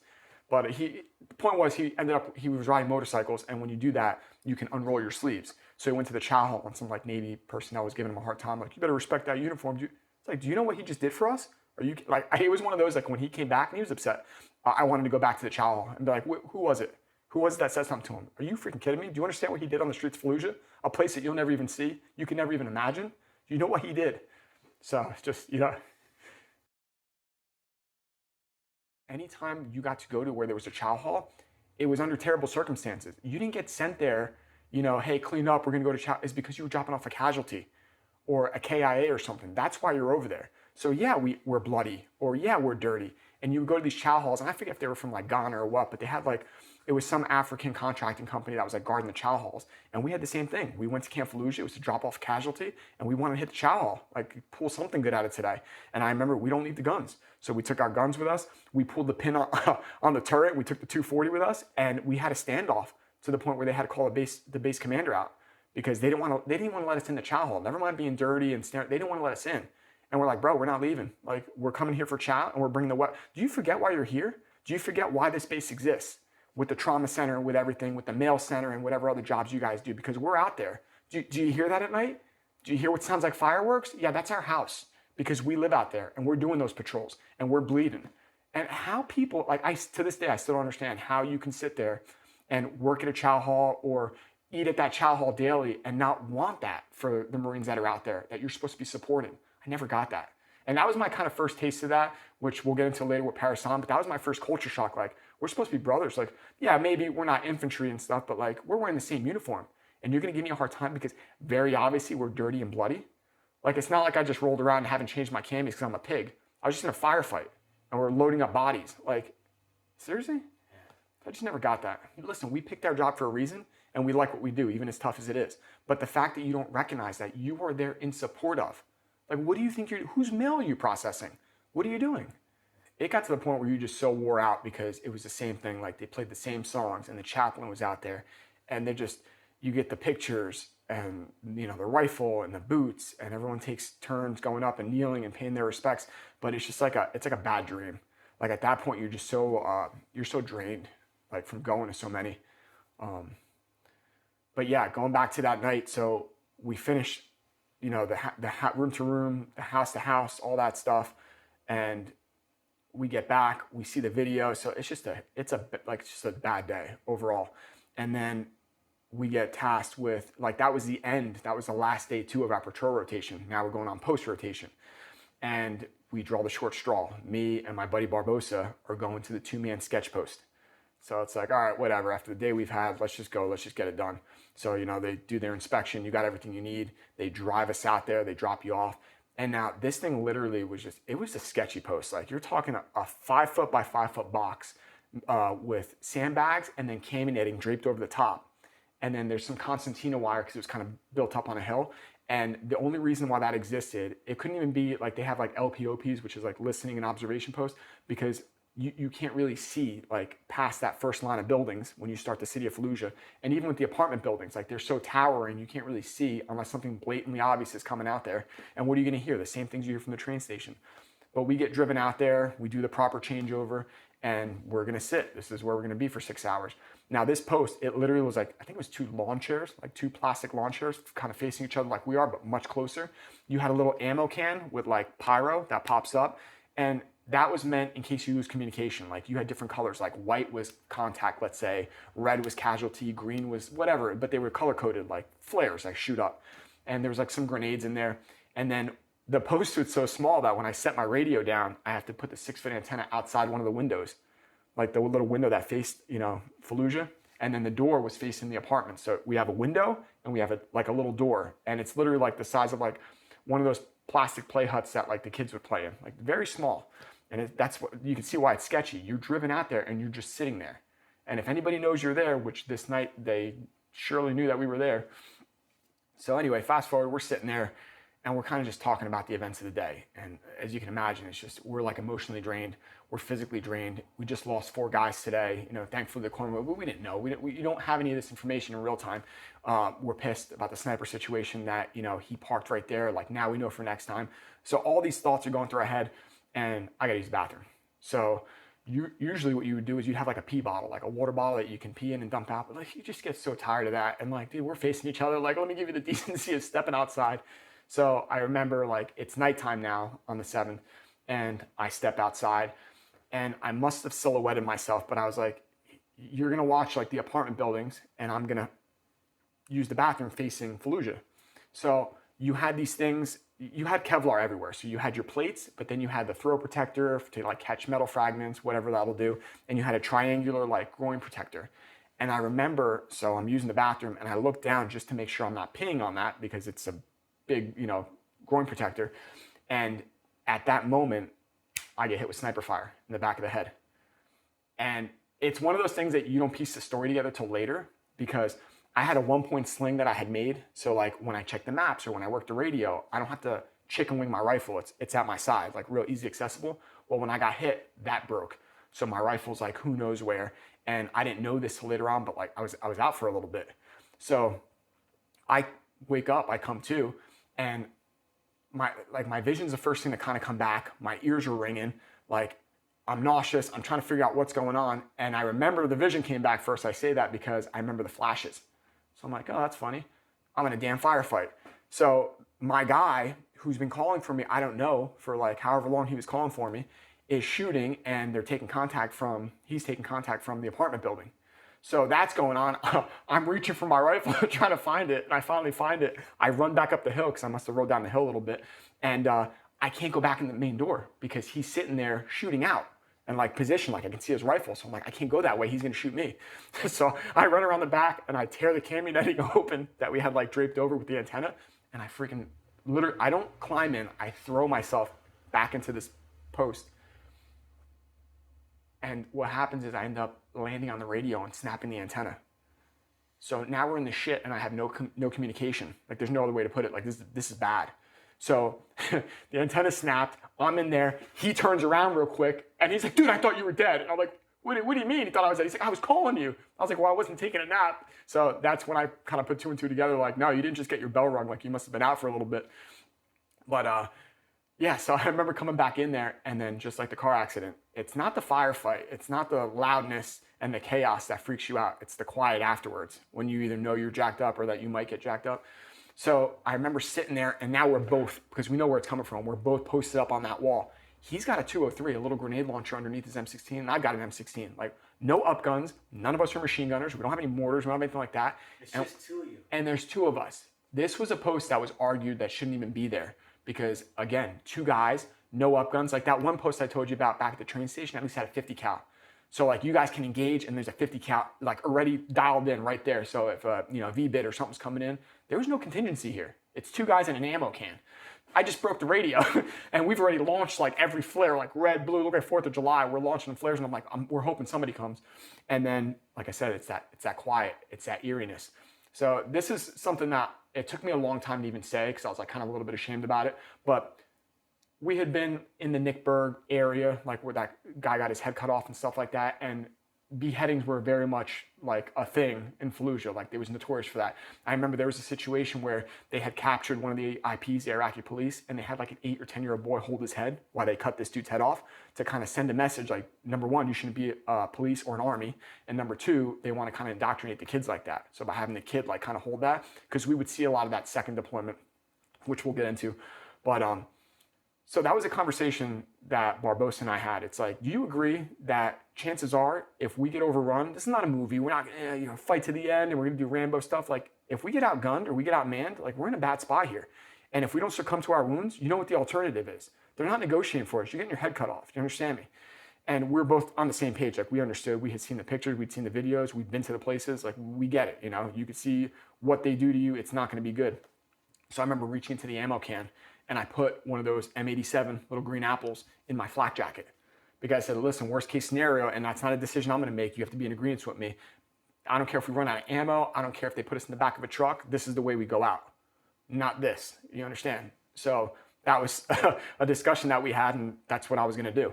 So we're sitting there, and all of a sudden the silence is broken by idling vehicles. So now my stomach drops, because I'm like, they got vehicles and they're coming for us. And you hear like you could hear the vehicles coming. So I'm like, we're screwed, dude. Like, I'm telling you right now, like, we're going to fight. We're going to do what we have to do. But 2 rifles, and all it takes is like one well-placed round from them, and one of us is out of the fight. You know what I mean? So you're taking all this stuff in on top of what just happened today, on top of the fact that I'm still dazed. So it's like overload. And then we flip down the night vision again, and we're looking out, and we're getting ready for it. And sure enough, you see like 14 heads. They're our guys. Whew. Chills every time I think about that, because that was the pivotal moment where I realized I'm going to live. Like, assuming that I don't take my head off, like my helmet off, my head falls apart, because in my head, that's how it's going to work. Like, this thing is keep my head on, because there's a few times where it's like, take it off, I got to see it. I'm like, no, I didn't know where. That was the picture I have of the Kevlar. I didn't know where. It took the full brunt of it, but the problem is, like most head injuries, so this is what people don't understand. This is, yes, it's post like battle for Fallujah, but it's early enough in the war where a lot of the stuff we have is mismatched. Like, we had just started getting side sappies, which were like the side plates, and they were Army ACU blue. Like, we got them from the Army. Like, they were putting together uniforms for us. So the helmet I had was the Vietnam style with like the halo band, where like if you're wearing one right now and I just tapped it, like it could hurt your head pretty hard, because it's ringing your bell is what it was called. So it was before I ended up getting them as like a replacement, but it was before the concussion pads that they had, where like it fits snug now and it like protects you. So you have the impact of the round plus the Kevlar hitting, plus, you know, just the exhaust. It was just a perfect storm for just me being jacked up, you know, from that instance. But yeah, so I remember the heads coming over, and what I was hearing was the Humvees. And we had a flash code where it was 3-2-1. So I flash IR, like nobody else can see it without night vision. They flash 2, you flash 1 for confirmation, you're good. And sure enough, we did the flash code. It's like, woof. So like, we're gonna make it out of here. But that was QRF. And QRF, my buddy was on there, told me that they got briefed as if we got overrun. So they were essentially doing a body recovery or just gonna hit the apartments. But when they were briefed coming out there, they were gonna sweep that spot and then go to the apartments. So they like collect us, they go out, I get sent to Bahia for examination. Like, it's not, obviously I'm alive. It's one of those things, like, as you get old, like your brain will remember certain things forever. Like, there's certain images I will never forget this burn, but then like you start losing some of like the little details. But I remember asking those guys, I remember that specifically because of the way that they came up on us. So it was relevant. I remember they got briefed as if we got taken out. But one of the things I remember is like, how'd you guys even know? Because I felt through the radio, like we had no comm. They're like, well, we put 2 and 2 together, no comm, and you could hear the firefight because it was like right there, like it's out the back gate of the train station.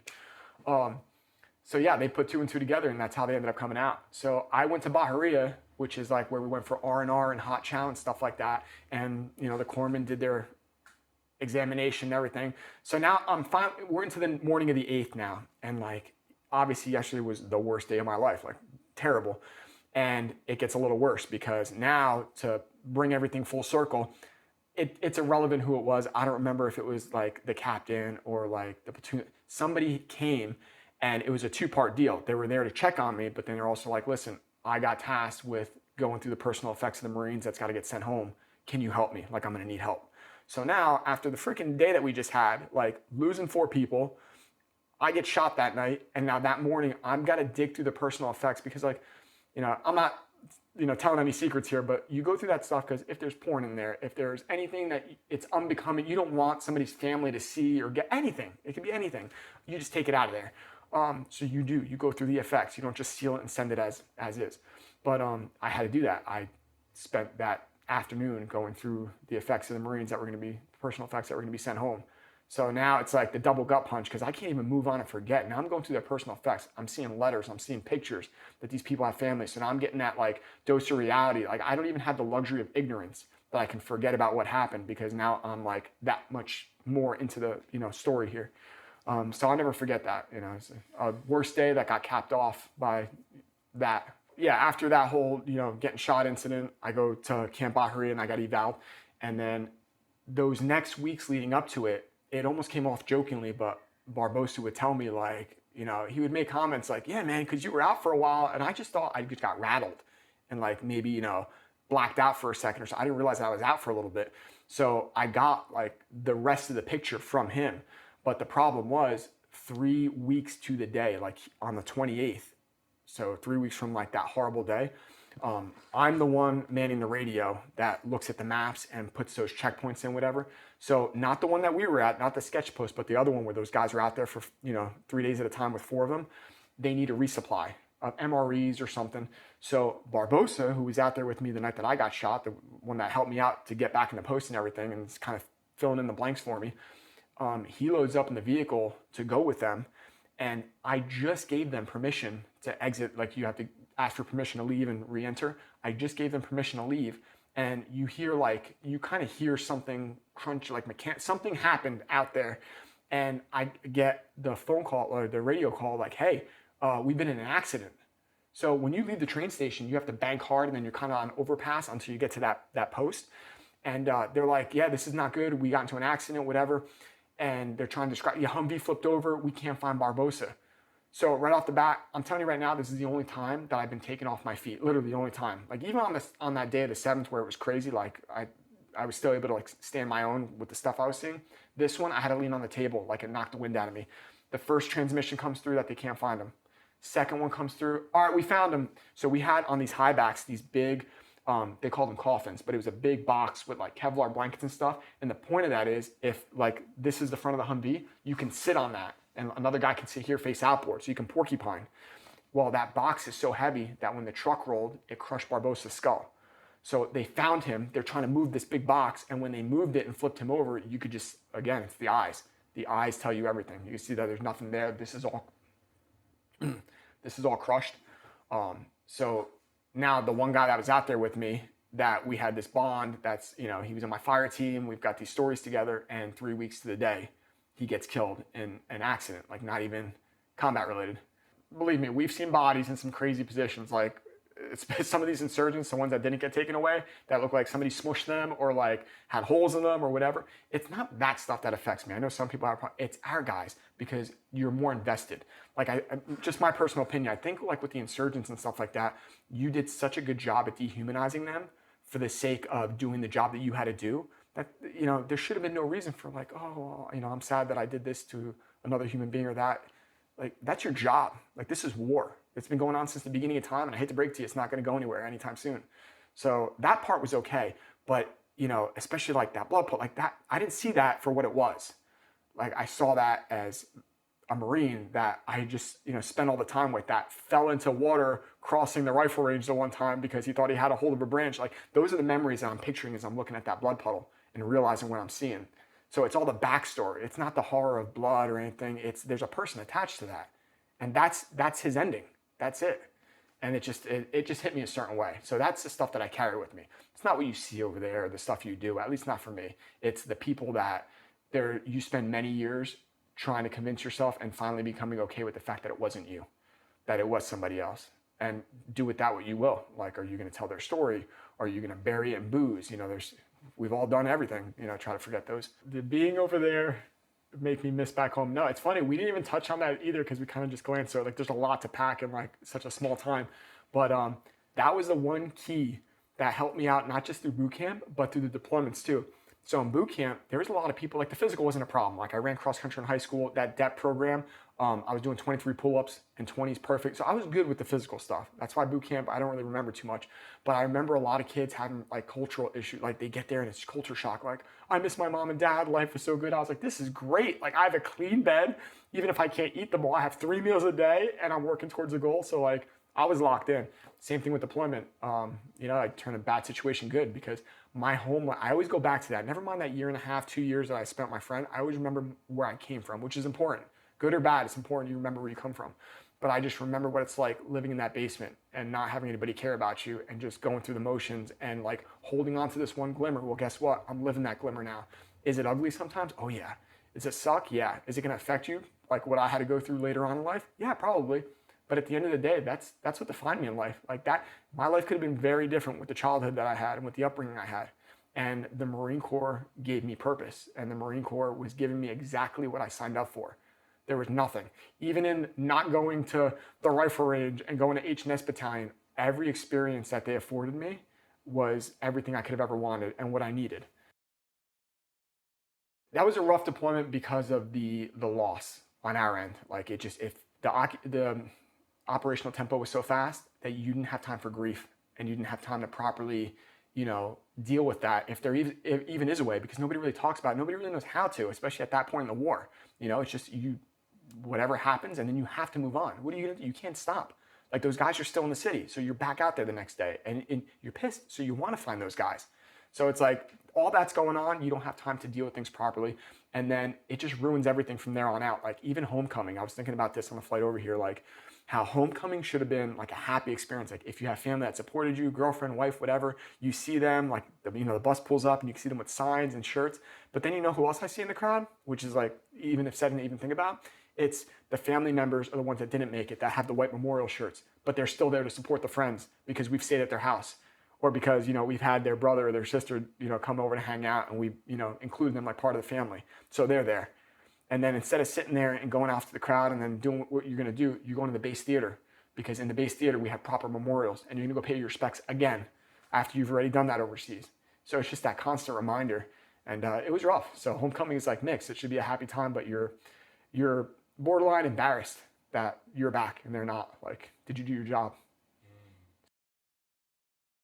So then we go from the most senior battalion to one of the most junior, because either guys were lost or guys got out, because it was about that time. So now I go from being like the boot and the new guy to now I'm a squad leader, and now we're getting guys. So, and of course, the guys that have survived and the guys that are there's like stories, like, everybody's like, oh yeah, so, Lance Corporal Kaisen got hit in the head and survived the headshot. So like they're telling that story, and like it becomes like part of this big buildup for whatever the next deployment's going to be. And you actually feel like you're bringing something to the table now, because you're training these new guys based on the lessons that you learned. And there's like an element of understanding and respect. And I think like, not my generation, but like my group did things a little bit differently.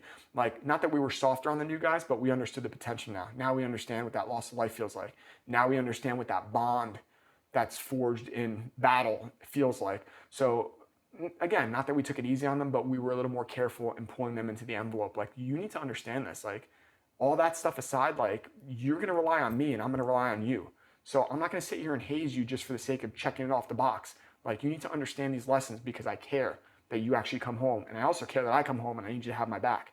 So I think we had that understanding. We had a good group, with this build up, and it brought the guys that were still around that much closer together, because we had those stories together. The workup was kind of a blur, but I made sure to be careful this time. Like, no access, no nothing. I made it to 29 Palms. I did the catch around that time, so I got to cross it off my list, like see what that's about. That's how I was able to describe it. I was able to see that, and it was really cool. It was a really cool experience. Like, it's a shame I didn't get to go through it, twice.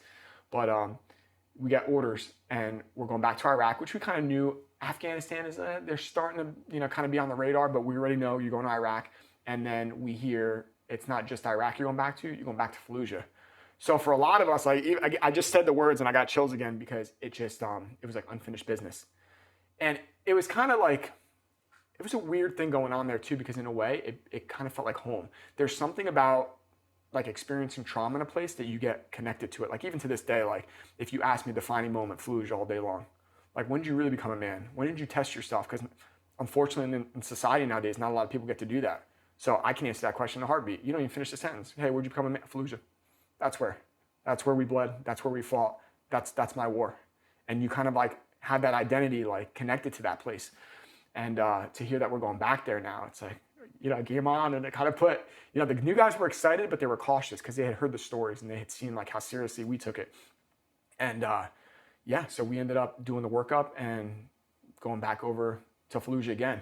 And the Fallujah that we went back to in less than a year was not the same Fallujah that we left. Like, it was just insane how, how war like happens, like how things change. Like, now we're pretty much fully integrated. Like, people are moving back where they can, and we're going to transition. Actually, I think that was the saying, was transition is the mission. So what you're going to do is we're going to make all these districts. And that was the map that I was showing you earlier. Within these districts, they had some kind of falling out. I'm not going to get into the politics of it with the Iraqi army. So the Iraqi army, be it religious or whatever, they ended up getting booted. So we saw them a lot when we were there the first time. The second time, it was mainly the police presence. So it kind of flipped on us. We went from seeing a lot of the army, a little bit of the Iraqi police, to like now there's police everywhere, which you can imagine, you know, they're not all good. And we had some issues there too. But we're setting up these districts. And again, you're not living on a base, which was cool because why are you going to fly out like people and bring them in for these missions? We're already here. So we got to do some pretty cool missions just by proximity. But we took over a house. And I remember that night they had the Seabees come. So we sit there, we post up on security, and it is crazy what the Navy Seabees can do in a night.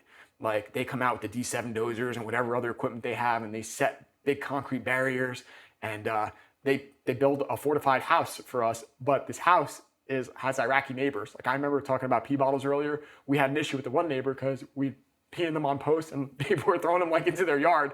And they're like, can you guys, you know, be a little more sensitive because you have neighbors that are Iraqi. But yeah, we were right on MSR Fren, which is the main road that, you know, cuts things in half. And that's where we lived. We had this thing called the G-Boss, which was a giant camera that was like, it had every kind of white hot, black hot, night vision, everything. And we can use that and zoom in on stuff. And again, because of proximity, we had awesome missions. But we would run everything out of that house. And it was, like I said, a good thing and bad thing. Good thing because of proximity, bad thing because we were right off the main street. So I can't even tell you how many times you get in gunfights in skivvy shorts, like in just your boxers, because they would pull right up in like a white Beamer or something and shoot at the house. Or you would get, you know, indirect or whatever. So now here you are in the window, like pulling some of the wood or the wire down, trying to get a good shot out, but you're in boxers. Maybe you grabbed your flak jacket, maybe not. So it hit a little closer to home because the train station had that standoff at least. It was no man's land for a little bit, and then boom, it started. I think that it was MSR April. It was like the first one, and then it starts all the streets. Where this one, you're in it. Like if you leave front gate, back gate, like pick, like that's it. But yeah, so that it was very different. It was different tempo and just a different war altogether. I used to always tell the new guys, like, because they would get like not trigger happy, but like excited to like, hey, when are we gonna get into firefights? Because we get into these little like, you know, these little ticks here and there, but nothing like the first deployment. And I'm like, you guys gotta understand, all the dumb ones are dead already. Like they got killed early on between like the invasion and like the first and second battle for Fallujah. Like this is a very much different place. You got to be patient. And, you know, we still ended up, you know, having some luck with, I remember one of our squads was out one time and they stumbled upon where they were doing like VBID. It was like a little IED factory. And these guys thought because they had suicide vests on that our guys weren't going to shoot them. So they're just confident, like climbing out the window. They had Glocks and they put these vests on. And our guys like, are you kidding me? So they're just sitting there engaging them. But I remember that night they came back to where we were staying and we had like 5 or 6 body bags.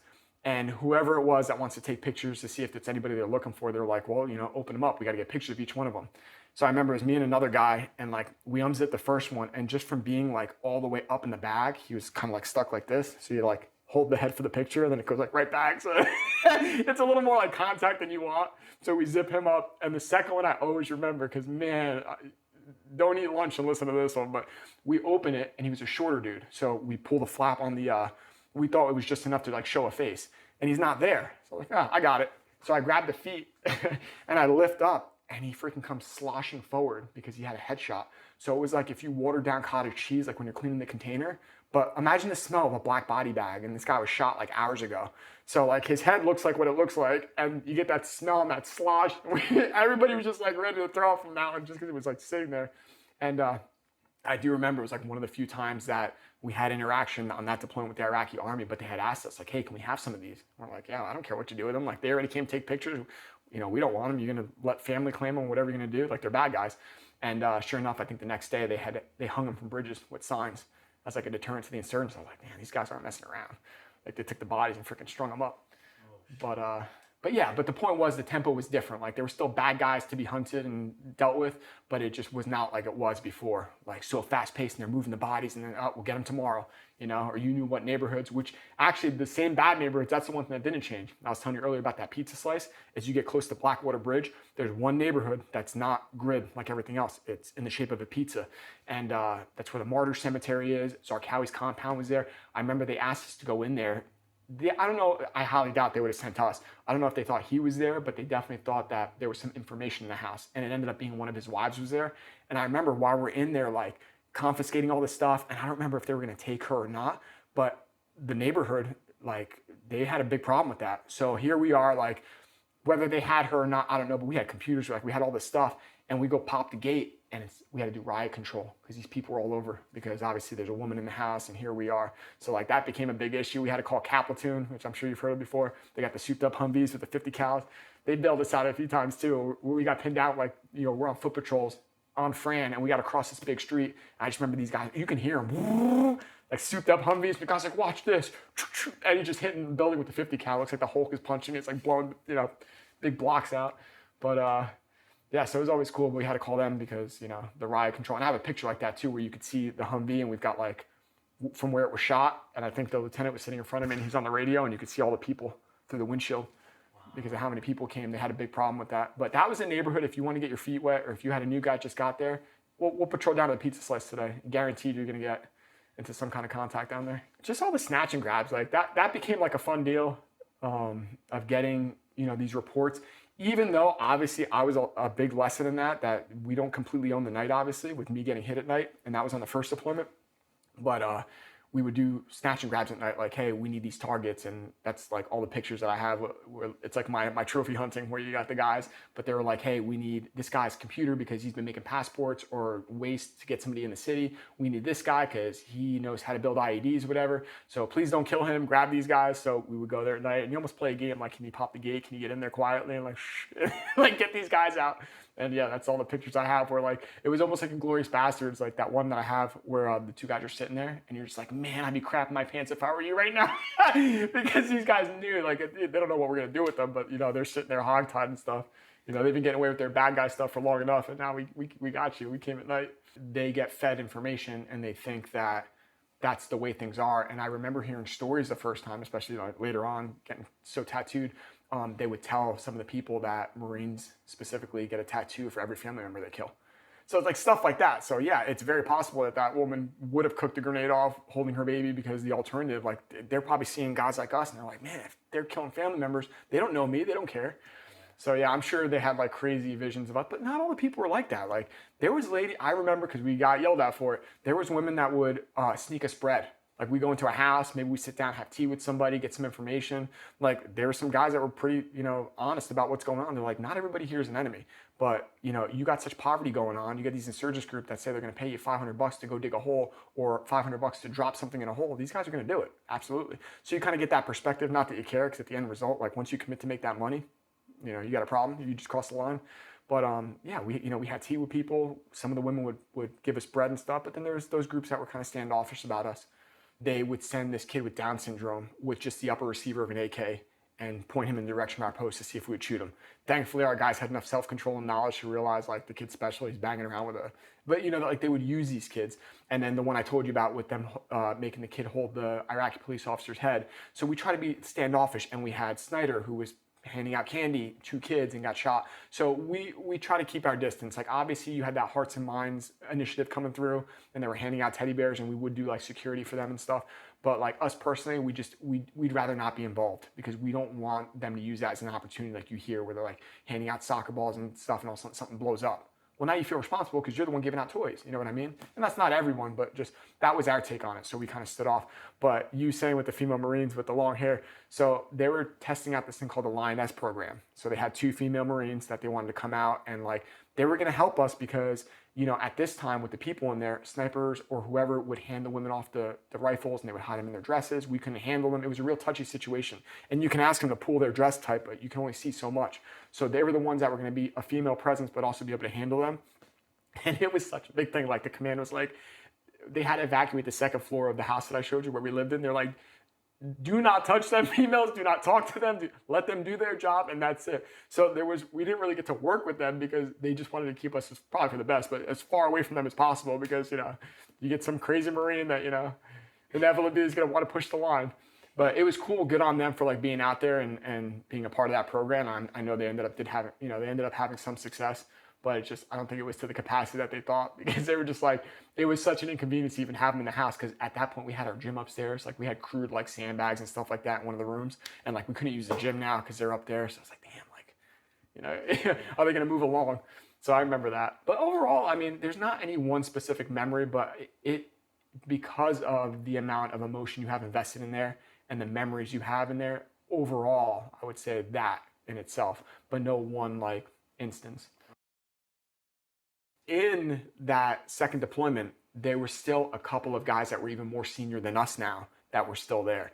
And they took the group very seriously, like of as far as who's in the circle, who has seen certain things, who has done certain things. So they had developed the whole, like, almost like Jarhead, like, we're going to brand the Marines that are in this circle, like in this group. And I remember the morning they came in to get me because it was my turn. And whatever, I knew it was coming, so it's like, let's just get it done. And in a way, it's kind of cool. I was like, I'm in the group. Like, we've been doing this forever. These are not like strangers to me. Like, we're definitely brothers. Like, let's get it done. So nobody was artistic enough to fashion USMC out of like one piece of wire. So they had USMC, 4 pieces of wire. So you had to get branded 4 times. So I remember like these dirty burn pits, which I'm glad I have pictures of me by the way, because I'm starting to see like some people are having issues. But they would like move the embers and put these 4 pieces of Hesco wire that were the different letters in there. And I remember they had one guy around my waist and one guy holding my arm out. And he's like, oh man, they're hot, man. They're almost done. And sure enough, they came one letter at a time. They did U, and I was like, U's pretty good. Like I'm good with U, but I had to get the other ones. But yeah, it ended up coming out like chewed bubble gum. U, yeah, if you can see SMC. So that's my brand. I refuse to get rid of it. Like I was telling you, I had to go to Walter Reed for rehab and stuff. And like part of the workup when they're like trying to get me back up and running, they're like, hey, we can cut that out and like stitch it like it never has. Like I earned my brand. Like you ain't cutting that off me. So yeah, I got branded in the Marine Corps. And that was cool. They came out that morning. A bunch of my other guys too. We actually did get in trouble for that though, because you can imagine the healing process for that is painful. Like burns, yeah, it is rough. And it's like sticking to the camis and you're putting on flak jackets. So every time you do that, it cracks and bleeds. The command ended up finding out about it. And even though like it wasn't my idea, I wasn't the initial one, and I didn't care anyway because like this is part of the group. Like it was bigger than that. If you guys want to make it a something, that you could have taken out half the team. What if all you guys got infections? Like they did have a point, but it's done, whatever. And so we got like page 11s, and they were like, because you allowed your junior Marines to get branded because there was a couple that had earned their brand that were in that group. So I was like, I took the slap on the wrist. So I ended up getting page 11 for that. But I got a sweet brand that looks like bubblegum. My time to re-enlist, to make the decision whether or not to re-enlist, happened during my second deployment. So you kind of have this leniency when you go to re-enlist that you can like, I don't know, you can do something crazy or do like whatever you want. There's something weird. Like we had a body of water in Bahia, and I remember guys like jumping in that lake, and you couldn't go in there before, but they were like swim around, whatever. So when they were asking me like, hey, how do you want to do it? I was like, well, I'm so attached to this place. What a better way to re-enlist than on the streets of Fallujah. Like that's what I want to do. I want to re-enlist on the streets. So that's that dark photo I have. Sure enough, probably another not good idea, but it was an awesome memory. We had our guys set up security with like, as best as they could with like the upcomes, whatever they had in this house. And it was me, the platoon sergeant, platoon commander, because they thought it was a great idea too. And the couple guys that I had served with on the first deployment. And we went out on full combat load, and I don't know anybody else that did, but I re-enlisted on the streets of Fallujah, on Fran, not some side road, like on MSR Fran that cuts the city. I literally had my formation for my re-enlistment ceremony, and that's the picture that it's obviously dark because it's nighttime, but you can make it out. So I re-enlisted on the streets of Fallujah, which was awesome. But that was probably the last thing that was going to be awesome, because when I came home, they were like, you're going to have the career planner kind of sets all that out for you. And he's like, you're going to go 3-year non-deployable to kind of give you a break from everything.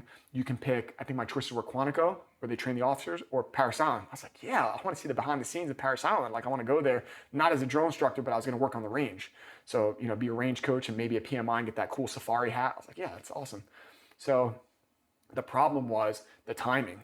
So when we were getting back, it was Halloween of 2007. Like Halloween was that weekend. So, who cares that it's Halloween? The fact that everybody was getting ready to go out is the big thing. Like, we're just getting home. Everyone's like finally going to chill. They're getting ready to go down to Wilmington, go wherever. I got a PCS, your primary change of duty station. Like I'm checking out. So I don't get to talk to anybody. I don't get to spend this downtime with anybody. I'm right away checking out of the unit because I have 10 days or whatever it is to get to Paris Island. So right away, I'm starting to deal with, issues that I wasn't having before, because it's amazing what breaking your routine or isolation will do to you. And I was experiencing both. Like you just took me out of a line company for the first time in years. Like I've been a door kicker and a grunt. That's all I know. And then you're going to send me to another duty station, which yes, I picked, but the timing, I didn't expect it to be so soon. In all actuality, would it have been any different 2 months from now? Probably not, because the culture shock when I got to where I was going was so big that just kind of like aggravated everything. Point being, I go to check in at Paris Island. And it's one of those things like you still don't know what the behind the scenes were, but I got flagged. And when I go to check into the unit, they're like, you're not going to the range. You're going to headquarters and service battalion. So I'm like, what do you mean? And it was like the whole runaround. Well, you're just getting back off of another combat deployment. You haven't even had time to decompress and do post-deployment leave, which usually you do when you come home for a little while, because I'm in the middle of changing duty stations.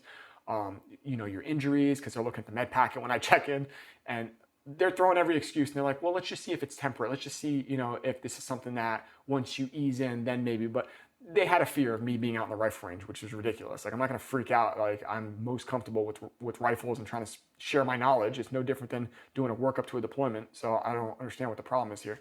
But so I went to H&S Battalion, headquarters and service, and got put in charge of some folks there. Was not happy with the job at all. And that was, so if we got back Halloween weekend and you get like 10 days, maybe 14, so let's say 2 weeks in, we're like mid-November, and I'm playing nice. I'm doing, everything by the book, like trying to get used to this new routine. And then I'll never forget the date, and I'll tell you why, but it was December 14th. So like a month into being at Paterson Island. Side note, I'm really big on like the health and fitness and the mental health and all that space. And I am not one of those people by any means that says, oh, depression's not real. You're just making yourself a victim. I'm telling you, it's very real. Never mind how physically capable I was. That morning, December 14th, I could not get out of bed. I would not get out of bed. And I got hit with depression. Like, now I know what that feels like, where you just don't want to do anything. Survival's guilt was so bad. Like, something about that morning, it just like hit me really hard, where I'm like, why are you here? You're over here complaining about going to new duty station. These people didn't even get to come home. How about that? I was being really hard on myself.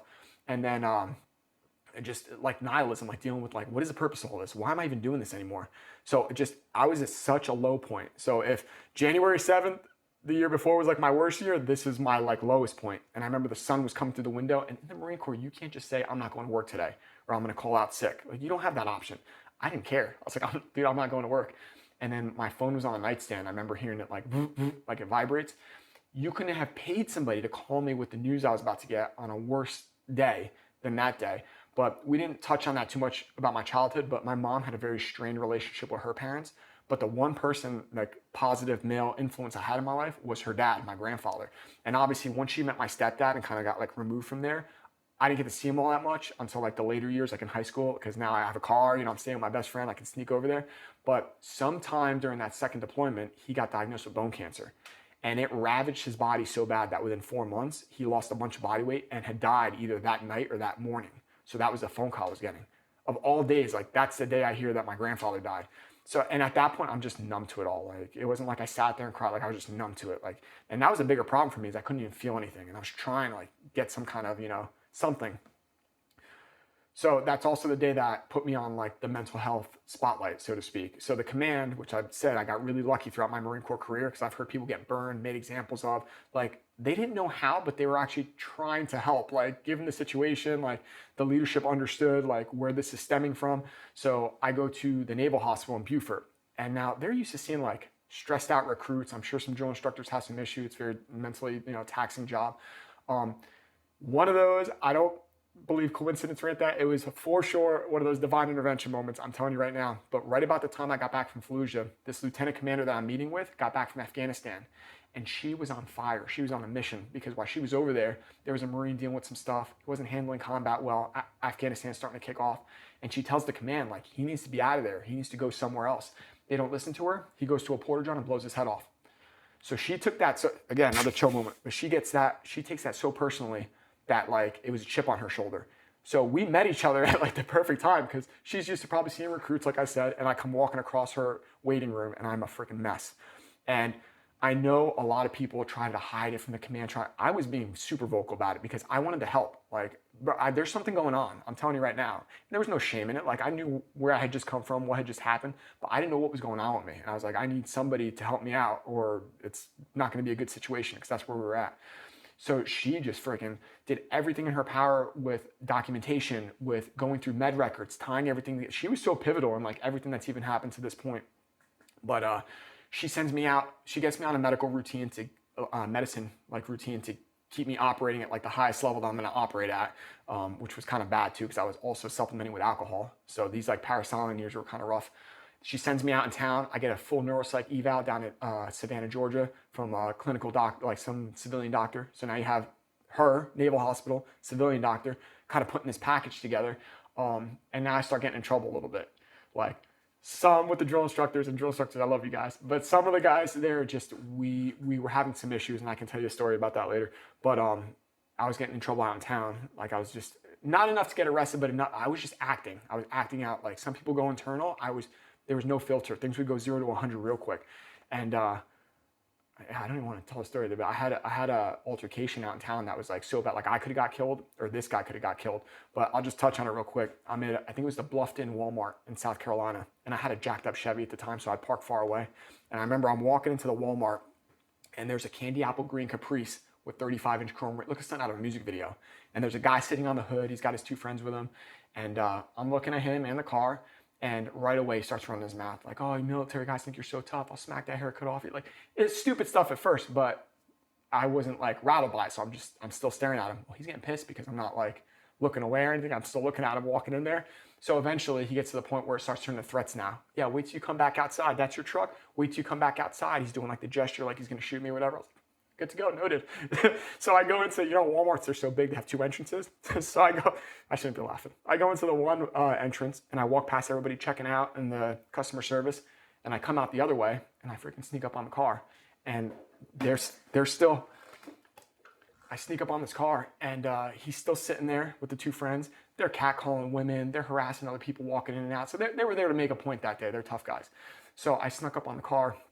I grabbed this dude by the collar and slammed him against the car and yanked him over to where I'm at, because I'm on the opposite side of the car. And I just remember turtling up, and I'm hitting this dude. And I turtled up because his friends were lighting me up. And I didn't care. I just wanted the guy that was running his mouth. So I'm sitting there hitting this guy like I got a fistful of his shirt, and I can't see anything. My face is hot. I know I'm in a bad shape. And security must have been watching these guys, because they came over with the SUV and a little siren real quick. And nobody, thankfully, pulled a gun or anything like that, because that situation could have got worse. And they never found a knife, but I'll have to show you the picture. I'm in blues like a month later, and you can see my face still didn't heal. Somebody ended up stabbing me in the face. I had a cut, which you could probably see in the lighting. I had a cut here, I had a hole here, and then one in my chin here. And man, I look like a bruised peach. Like my head was all lumped up. I could see my cheekbones because of how raised they were from getting hit by these 2 guys. And nobody wanted trouble after that. So they load this guy up in the car, like trouble from the cops. So the security guard was just like trying to get a statement, but he didn't really want to do his job either. So they get in the car, I get in my truck. Thankfully it's Friday, so I'm trying to ice everything. And then that Monday I felt like Edward Norton in Fight Club. Like I'm sitting there, like when they're stitching you up, I fell down some stairs.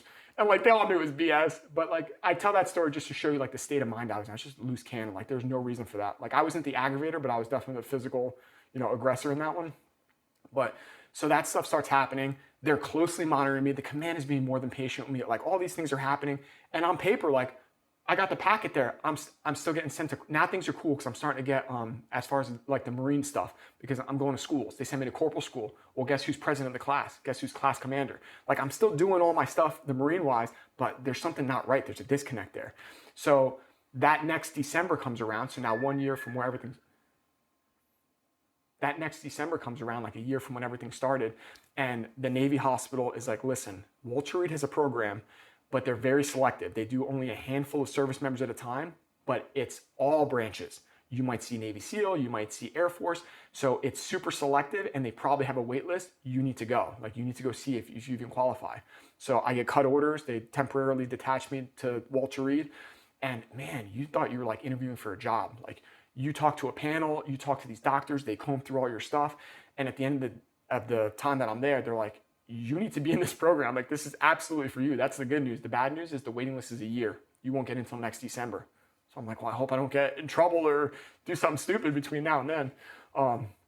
Nothing too eventful. The same stupid stuff happened. We were having some issues down at Paris Island. They had another combat Marine. I don't want to get too sidetracked, but they decided it was a good idea to put me and him together, which was not a good idea. It was a bad idea. And to touch on the drill instructor thing, we're at the new PX that they just built by 3rd Battalion. Because when I was there, it was a swamp. There was nothing there. There was like a little trailer. Now they have like gas pumps, and you can go, and there's a travel agency and a gun store in there, like big. So we're in there Thursdays and Fridays, recruit liberty, and graduation on Friday. You have to be in a service uniform. So our uniforms, you know how they are. Like you can't tell anything other than your rank and your name. It's not like Army where you have your unit patches and everything. So until you're in a dress uniform, you don't know where you've been, what you've done. I'm not joking. I'm not making this up. We're sitting there by the DVDs, and it's early enough that there's not like families in there, thankfully, again. There's a drill instructor walking by, and I think he's got like 4 ribbons. I don't care about the ribbons, but you can just tell, like, obviously you haven't been to Afghanistan, Iraq. I can tell you right away. My buddy Rick's got a Purple Heart with a gold star. You know what the drill instructor asked him? One Purple Heart wasn't good enough? So right off the bat, like, I kind of cringed at that because I knew what was coming. And this guy was more of a loose cannon than me. So like, he's got this guy up against the DVDs, and like, we got in trouble. Like, go right back to headquarters of service battalion. First sergeant and the captain are standing outside. Are you freaking kidding me? We can't send you guys anywhere. So we're trying to explain the situation, what happened. Like, dude, this guy made a stupid comment. It ended up like between the drill instructor's command and this, that, you know, it ended up getting squashed. But they were like, inappropriate comment met with inappropriate response, like, is what it ended up being. Like, good initiative, bad judgment type deal. Don't do that again. But just again, to give you an idea, like the kind of stupid stuff, like we could have let so much stuff go. Real quick before we move on, there was another one where they had a Purple Heart memorial, and me and my buddy Rick were walking past it again. And there's a master sergeant from combat camera, like the guys that put the videos together about recruitment, whatever they do on that job. And he's behind us. And Rick kind of looks at it, points at it, and like chuckles, like says something about it. And this guy got pissed. He's like, hey, Marines, like calls us. And he's like, come over here. We don't go over there. We just turn around. We're looking at him. So he's walking our direction anyway. He goes to Rick, you better show some respect. Do you know what that's about? Do you know anybody that's been in combat? You know anybody that's got Purple Hearts? And Rick goes, yeah, me. And I got 2 of them. And like the guy starts backpedaling. And again, I'm laughing. I'm like cringed out because like this guy had no idea. He thought we were being disrespectful. And realistically, in whatever context it was, we weren't laughing at that. But he happened to chuckle, and it looked bad. But he had no clue that Rick's been in combat, has got 2 Purple Hearts, like, and he's about to chew him out over showing respect for the monument. So that was the kind of stuff that we were getting into. But anyway, long story short, I go to the Walter Reed program. It's super helpful. Unfortunately, due to what they're seeing and what they've put together, I kind of shot myself in the foot because I was already trying to plan on getting out of there. Like, I was really good shooting buddies with the career planner at Paterson. I'm like, dude, can you get me out of here? Can you do something? Like, MARSOC was starting to become a hot thing. I was like, can you get me there? He's like, you're not passing the psych eval, stop. So that idea dropped. I'm like, can you get me back to a line company? And then sure enough, I start hearing the whispers, unfit for duty. You're not going to be able to deploy. We're not going to put you in another job, whatever. So I kind of knew where they were going to move to. And sure enough, they ended up med boarding me out. And like I was telling you earlier, I went to 1. So I go home like temporarily, because it's TDRL, temporary disability retire list, whatever it is. And I don't do it. I get a gym membership and I just chill because I'm like, I'm definitely going back. And I went to 1 meeting at Bethesda. I sit before the panel and I'm like, I could definitely fight this. And they're like, you're not fighting nothing. You're unfit for duty. You can't do any other job, which I thought maybe I can go to supply. Maybe I can do something, which would have been a bad idea anyway. But within like a few weeks, I got that certificate from Obama, like, thank you for your service type deal. And I got my honorable discharge in the mail, and that chapter was done. Like, they flipped the script on me. Like, normally I'm the one that burns the boat, so there's no going back. Like, I was really holding on to that, and they were like, no, it's not an option. And then life had to begin post-Marine Corps. When I first got out, like a lot of guys, you don't really know what to do. Like, it is complete culture shock. I can imagine that's probably what it's like coming out of prison or something after so long. You're so institutionalized in what you do, the time you do things, and when that's gone, like, you no longer have to do it. I'm sure some people will celebrate that, and I've seen a lot of guys self-destruct, unfortunately, to let themselves go, whatever. But it's a big shock. Like, you don't know what you're supposed to do, because usually that's all figured out for you. Like, this is what you're gonna do, this is the time frame for which you're gonna do it, and you just go from there. So I get out. Again, I had that gym membership, was like the only thing I had for a while. And then I realized I have a GI Bill. So I go to college for a little bit. I start trying to find myself in the workforce. I do security contracting for a while. I do corporate banking for a while. I get into trade work. Like, I literally tried I try everything to see what's gonna work for me. And 2016, I'm gonna throw that date out there because 2016 was the first date. So I got out in 2009. That tells you how long I'm trying to, like, essentially find myself. Like, where do I belong in this world? What am I gonna do? So 2016, work is stable. Money's coming in. I have mainly healthy relationships. Everything's, like, on paper, it looks good. I'm in an area that I'm probably gonna stay at. And this is kind of like a weird side story, but it's really important. I start getting like this nagging feeling, you gotta find a church to join. And I'm like, well, I'm not listening to religious music. I'm not watching anything religious on TV. Nobody in my circle is about that life. Like, what's going on? So I've learned lately that those are the kind of things you probably listen to, as long as I'm not telling you anything bad. But like, if it's a thought that's like not really from you. So what do? I pull up Google Maps and I type in church and I do a reasonable search area and I click, find. And ironically, I find a non-denominational Christian church called Life Church in Nazareth, of all places. So I thought that was funny. But I go there, and it was my now wife, then at the time girlfriend. I remember mentioning it to her, like, hey, I'm going to church on Sunday, and I'm waiting for like some kind of weird reaction. And she's always that supportive rock star. She's like, okay, I'll go with you. So we both go, and I don't remember the music, I don't remember the message, I don't remember anything, but this is why it's so important that's part of my story 100%, because I remember trying to hide it, but I sat there, and at some point, not from anybody in the building, because there's no person that could do that, that was the first time, especially like considering my upbringing and stuff, that I felt like love, completeness, and actually like true knowledge of myself. Like, if somebody knew you, not the you that you present, or not the you that maybe you're close to somebody they know from stories, like it was a really awkward to even describe, but like vulnerable no. And that was super pivotal for two reasons. Number one, because that changed the trajectory of life. That gave me the purpose I was ultimately missing. And we would go on. I'm an over researcher, so I start reading and I start going like, this is the life. Like, if this is what it is, like this is how I want to live. And the second reason why I tell that is because even with everything that's going perfect now and everything should be like the best it's been in a very long time, we can now, it's so recent, we can start working backwards. So a couple years ago, or a couple years after 2016, I started having cognitive issues again. And it's scary because it was very reminiscent of how it was during the Walter Reed time, where like my irritability is high, my anger, sleep issues, forgetting where I'm going, driving. The only difference is back then during the Paris Island years, I'm actually acting out on those things. Where here I'm recognizing it, I'm trying to reel it in, because now I'm like, this is not me anymore. Like, I cut that when the ships were burned. Like, that's not a card I play. That's not something I bring up unless I need it for like a job interview. Like, yeah, I kept it very like separate.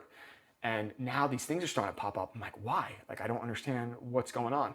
So like usual, I start overreading and researching and just generalizing the story. I read an article about somebody that had a cancer, and they went out for like treatment. They couldn't find one. They moved somewhere Central America. They do lifestyle diet change. It's cured. So I finished reading that article, and my takeaway was, well, if something like this exists for physical, it's damn sure got to exist for mental.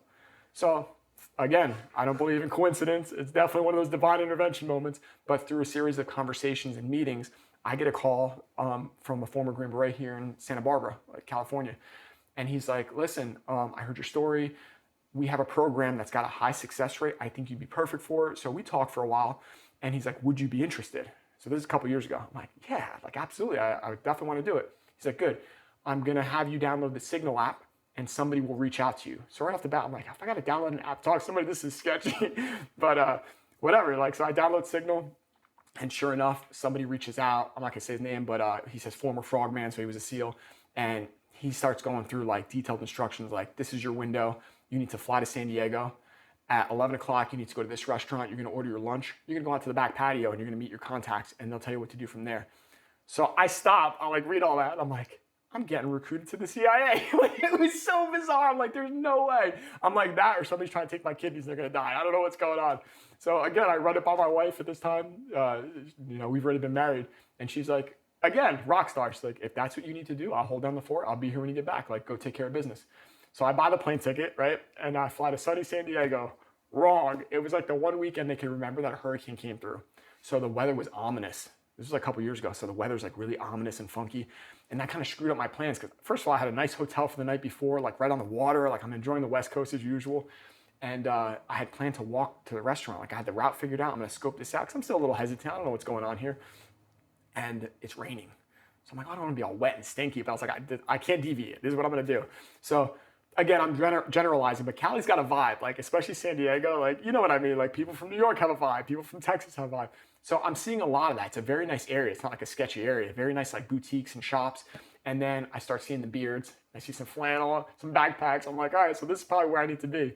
So sure enough, I go in there, I meet up with these guys. There's five, including me, there's 5 of us. There's 2 therapists. One of them was a former Army officer, so that's cool to have that connection. So he's not just a doctor, he's a former dude. And then there was a chef, cook for the weekend, and she was fantastic with like making stuff that like wasn't even on my radar for like holistic eating and like different things. But we eat. I hadn't eaten since the day before when my wife dropped me off at the airport. So ultimately, I would end up doing like a 36-hour fast. But we talk, and then all of a sudden it gets real. They're like, all right, well, now that you're done eating, we're gonna get into a white van, and we're going to convoy across the border into Tijuana and up to a safe house. So I'm like, all right, so now we're leaving the country. So sure enough, we go out to the parking lot. There's a white van waiting there. We all load up in there with the 2 therapists, and somebody else ends up carpooling with the cook. But I feel comfortable with the group, and they seem nice enough. So we go up the coast. I'm seeing the wall for the first time. Like, I'm seeing Tijuana. It looks like Portland at this point. I'm like, this is not the Tijuana what it used to be. Like, I don't know if I walk across here now. I think a couple weeks before that, the cartel had flipped the bus and like burnt. Like, there's all kinds of crazy stuff going on. But it looked bad. But we go up to the safe house. Beautiful, right on the coast. 3-story house, and they're like, yeah, get to know each other, have a good time. And then it got real again. They're like, because at 8 o'clock tonight, the Stanford trained head cardiologist for Tijuana is going to be here with a team of nurses, and it's about to get real. So like it's always like, have a good time, then they get real. Like, they always get serious. That was like the theme of the trip. So anyway, we sit around, we start talking. The house is beautiful. It's got like a masseuse vibe, like, you know, like they're playing like calm music and stuff, like a really chill vibe. And I start getting like imposter syndrome because I'm sitting here with these guys, and my experience definitely qualifies me. But what I mean by that is we're sitting in the circle, and there's one dude, long hair, 14-year Army Ranger, big beard. And he's like, I got to tell you, I searched out treatments everywhere. He's like, I just got done paying $1,000 in Atlanta for ketamine treatment. If this doesn't work, I'm probably going to kill myself. Like, says it matter of fact. Again, chills.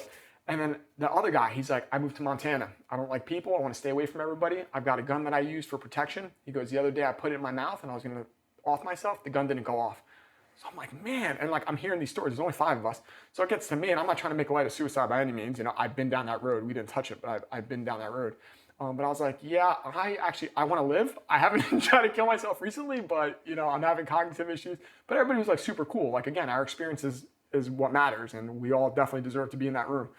So we do this thing, everything is very ceremonial and with a purpose. It's not like you're gonna sit there and just get high, you know? So we sit there with a piece of paper, and it's a fire ceremony. You write your intentions, what you hope to gain out of this experience, what you hope to get rid of. And then you can share it if you want, you burn it, whatever. Doctor comes, one at a time, you go upstairs, you get your weight checked, you get an IV port put in, and you get hooked to like the EKG sensors. So later on at the night, because everyone's gonna be on EKG monitors, they can like hook them up easy. And then sure enough, they give you like the medicine based on your weight. And they're like, this is ibogaine. So ibogaine comes from the iboga tree in Africa. And like, it's very ceremonial over there. I guess they give it to their young men as like a rite of passage. They like send them off into the woods or whatever. They're like, it's a heavy hitter. You're gonna be out, like you could be 12 hours or more. It's gonna feel like a physical and mental workout. Like the next day you are not gonna feel good. I'm like waiting for the good part. I'm like, none of this sounds good at all. But I'm probably butchering it. But the way they explained it to me is, so your front and the back of your brain constantly talk to each other. That's how you kind of get like set in your ways as you get older. What this does is it puts up a wall. So the front and the back can't talk, and new neural pathways end up. Again, I'm probably butchering it, but that's the way it was explained to me. And I was like, oh, it makes sense. So that's the healing. But there's something that you're experiencing while that healing's going on. So anyway, we go upstairs, and they say everyone's on mattresses on the floor with like a little nightstand. It's very nice. The breeze they had like a big fan. They had the breeze coming in from the ocean, and you're supposed to put your nightshade down, like your little eye mask, and just lay back. So I remember asking like, when is this gonna work? Like, when do I know? They're like, you'll know. Like, everybody's kind of joking. They're like, you'll know. So, all right, I lay back, and I remember one of the counselors coming up, and he goes, I have 2 pieces of paper here. One of you is in liver failure, and one of you has lung cancer. Do you know who you are? Stand up. And I'm so freaked out because I was also one of the ones when we were in that circle, like talking. They asked who's smoked marijuana before, who's taken acid. They're asking, and like I'm not putting my hand up. I'm like, I just drank. Like, yeah, I've used prescription like medication back in like the parasite, but I don't mess with anything else. So like I'm kind of feeling like you know, by myself here because I haven't experienced any of this. So I'm a little like nervous about this medicine for the first time. That's not like a feeling I'm used to, is being nervous. So I didn't pay attention to him because I'm like, first of all, I know I'm healthy. I'm in the VA so much. If I had any of that, they would have flagged me. I don't listen to him. So I'm in the zone, and I'm like doing the body check. I'm wiggling my toes. I'm like listening to everything. I'm like, okay, everything seems normal. And then I'm like, man, that fan is loud. That's not the fan. It sounds like I'm in front of a wall of metal bees. Zzz, loud. And I'm not going to describe too much of it because there's no words for it. But so I hear that, and now I'm freaking out because it's audible hallucinations I've never experienced before. I'm like, okay, calm down. I start reeling myself in. Then I hear like a didgeridoo, whatever you call it, from like the Aboriginals, like the wok-on, like the weird sound. So now I start hearing that. So I'm like, first bees, now I'm in like a Crocodile Dundee movie. Like, what is going on here? Like, I am freaking out there because I'm hearing these sounds, but I just let it go. And then these visions started. And again, I'm not gonna like go through the whole, this is a long period of time, but it's relevant to how we started because the one vision I got, I'm walking through and you're like aware. That's the weirdest part. Like the nurses came by, I puked a ton and like they were there. I couldn't see them, but I knew they were there and I could feel, I had a big beard at the time. I could feel it in the bowl. So I know someone's catching my puke, which is always comforting. And then she's just like, breathe. Like I can hear that, but it sounds so far away. But I'm in this vision and it's my childhood home. And newsflash, I have been to Wayne since, and the government is buying those houses one by one and like knocking them down because of the flood zone. Because it's not realistic, it's not right that you should live in there because of how often it floods. So that house has been bulldozed that I grew up in. And I'm seeing the vision of this house. And I'm like, no way. And I'm testing the vision. I could see where that handyman my stepdad hired had patched the stairs. I'm looking, I'm like, man, this is crazy. I walk in the front. There's no one in the house and the furniture's gone, but I can see the wear marks in the floor from like where people sat on the couch. Like, dude, this is legit. Like, I'm testing the vision. It's weird. It's real. I bank a left in the hallway. I'm in the kitchen dining room combo. I open that creaky door to the basement because, again, I'm exploring my vision. I go downstairs, and as soon as I break that point where I could see, the whole room is empty, but right underneath the light, there's a little kid holding his legs. It was me. Dude, tell me how creepy that is. So I'm not mad. I'm not upset. I'm just kind of taking in this vision, and then it's a perspective shift because at this point, like I've got 5 kids. Like there's no way. Like back then, I didn't know any better because again, it's all perspective. Now I'm like, I wouldn't let my kids experience a quarter of my youth in the way I was raised up until 16 when I moved out. Like nobody should live like that. There's no way. So I walked up and I ended up like hugging this little kid. And then when that vision was over, I freaking sat up. I took the eye mask off. I started taking all the EKG monitors off. And now I feel like that day I got into the fight at Walmart the next day, I was sore as can be. I felt like that plus hungover from like this medicine. I'm groggy. And the nurse comes over and she's whispers, she's like, oh, do you need to use the bathroom? I'm like, no, I'm done. So it's like, I don't know, 6, 7 in the morning, and I'm looking around. Everyone's still very much in it. Like they're like zombies. It looks like a weird movie. Like they all got the masks on. Like everyone's still fighting their demons. So I take everything off. She's like, you sure? I'm like, yeah, I don't want any more medicine. I'm like, I'm done. So I go downstairs, and sure enough, they call this day gray day because you feel worse. It's gray. It's gloomy. Like, why did I do this? Because it's part of the process, and your body is just so like wore out from the night before. So I remember going down the stairs. And the chef's there, she's all bubbly. She's like, can I make you something? I'm like, I am absolutely starving. I don't know if I can tolerate solid food. Can I have a smoothie? So I crushed like 3 or 4 smoothies and like she tells me her story. It's pretty cool. And I kind of explained to her the visions. So people start trickling down throughout the day. Like some people were in it like way longer, hours after I was done. But I'm telling this part because I'm watching the bird feeder and these hummingbirds. I'm looking at the ocean. I just sat still for like hours. First time in a while I could sit and just be at peace. And I hear the guy telling the cook, he's like, yeah, man. And then he's from North Cali. He's like, yeah. And then the therapist came up and said he had 2 pieces of paper and it like triggered something. I was like, yeah, I remember. So I'm like eavesdropping, but I want to let him talk. So he tells about the, liver failure and lung cancer, whatever the illnesses were. So finally I chime in. I'm like, yeah, that was crazy. Hey, by the way, who was that? Like now I'm curious, who was that? And he like gives me a look. And the cook is kind of chuckling because she's seen this before. And I'm like, what's the deal? Like, why are you looking at me like that? He goes, dude, that was in my vision. That didn't really happen. I said, oh, yes, it did because I heard you. She starts telling me that this happens all the time, that everyone that's under this medicine will see like a black cat walking around. Or they had a group that came through a few weeks ago and the one guy was telling his story. It's like, yeah, this guy came over and like pulled something out of me. And he's like, I did. I walked over and pulled something out of you. Again, I got chills. But yeah, so I'm like, I don't know what wavelength. Like, I can't explain that. I'm just, finite brain is trying to comprehend what's going on. It didn't even happen. And I don't want to say the guy's name, but the therapist, I asked him, he's a therapist out in Colorado. I was like, tell me right now, were you upstairs? He goes, no, I respect that space. He goes, once you guys go for the medicine, I stayed down here. He's like, I never went up there. So I was in this guy's vision. Like we both heard the same thing, but we're both under. Nobody said that. Nobody even like threw that out there. But whatever brain lengths, like I had part of his vision. So it's just a little like weird thing like that. But anyway, so gray day. Everyone's sitting around, like feeling like crap. Get food in if you can, and then we hit that last like crazy point of the trip where they're like, it's gonna get real again. After 8 p.m. tonight, don't eat. Tomorrow morning, the medical team's coming back, and we're gonna complete and give you the other half of this treatment with 5-MeO DMT. So my eyes light up right away because now I'm a little nervous. I've heard about this before because I listened to podcasts. Mike Tyson had done it. They call it the toad. So it comes from the Sonoran desert toad. Who figured this out? I don't know who's crazy enough to do that, but they squeeze the gland and it's super toxic. Like we're talking up there, I'm sure, with like cobra venom, and they dry it and they smoke it. And it's just something insane, like whatever the experience is. And quick side note, Tony Robbins did a podcast where he was talking about, he's like, listen, I was the crisis guy. He goes, I'm the guy that Clinton called the day before he's due to be impeached. He's like, when I was like 20 or however years old, he's like, I could talk to anybody. He's like, the one group of people I couldn't talk to were terminally ill people. There was something there. And he did the toad, he did the 5-MeO, and he's like, it changed his perspective. Now he can talk to anybody. It like changed his life. So I knew like some of these big, names had done it before, and I knew kind of what, how changing it could be. So I was a little bit nervous.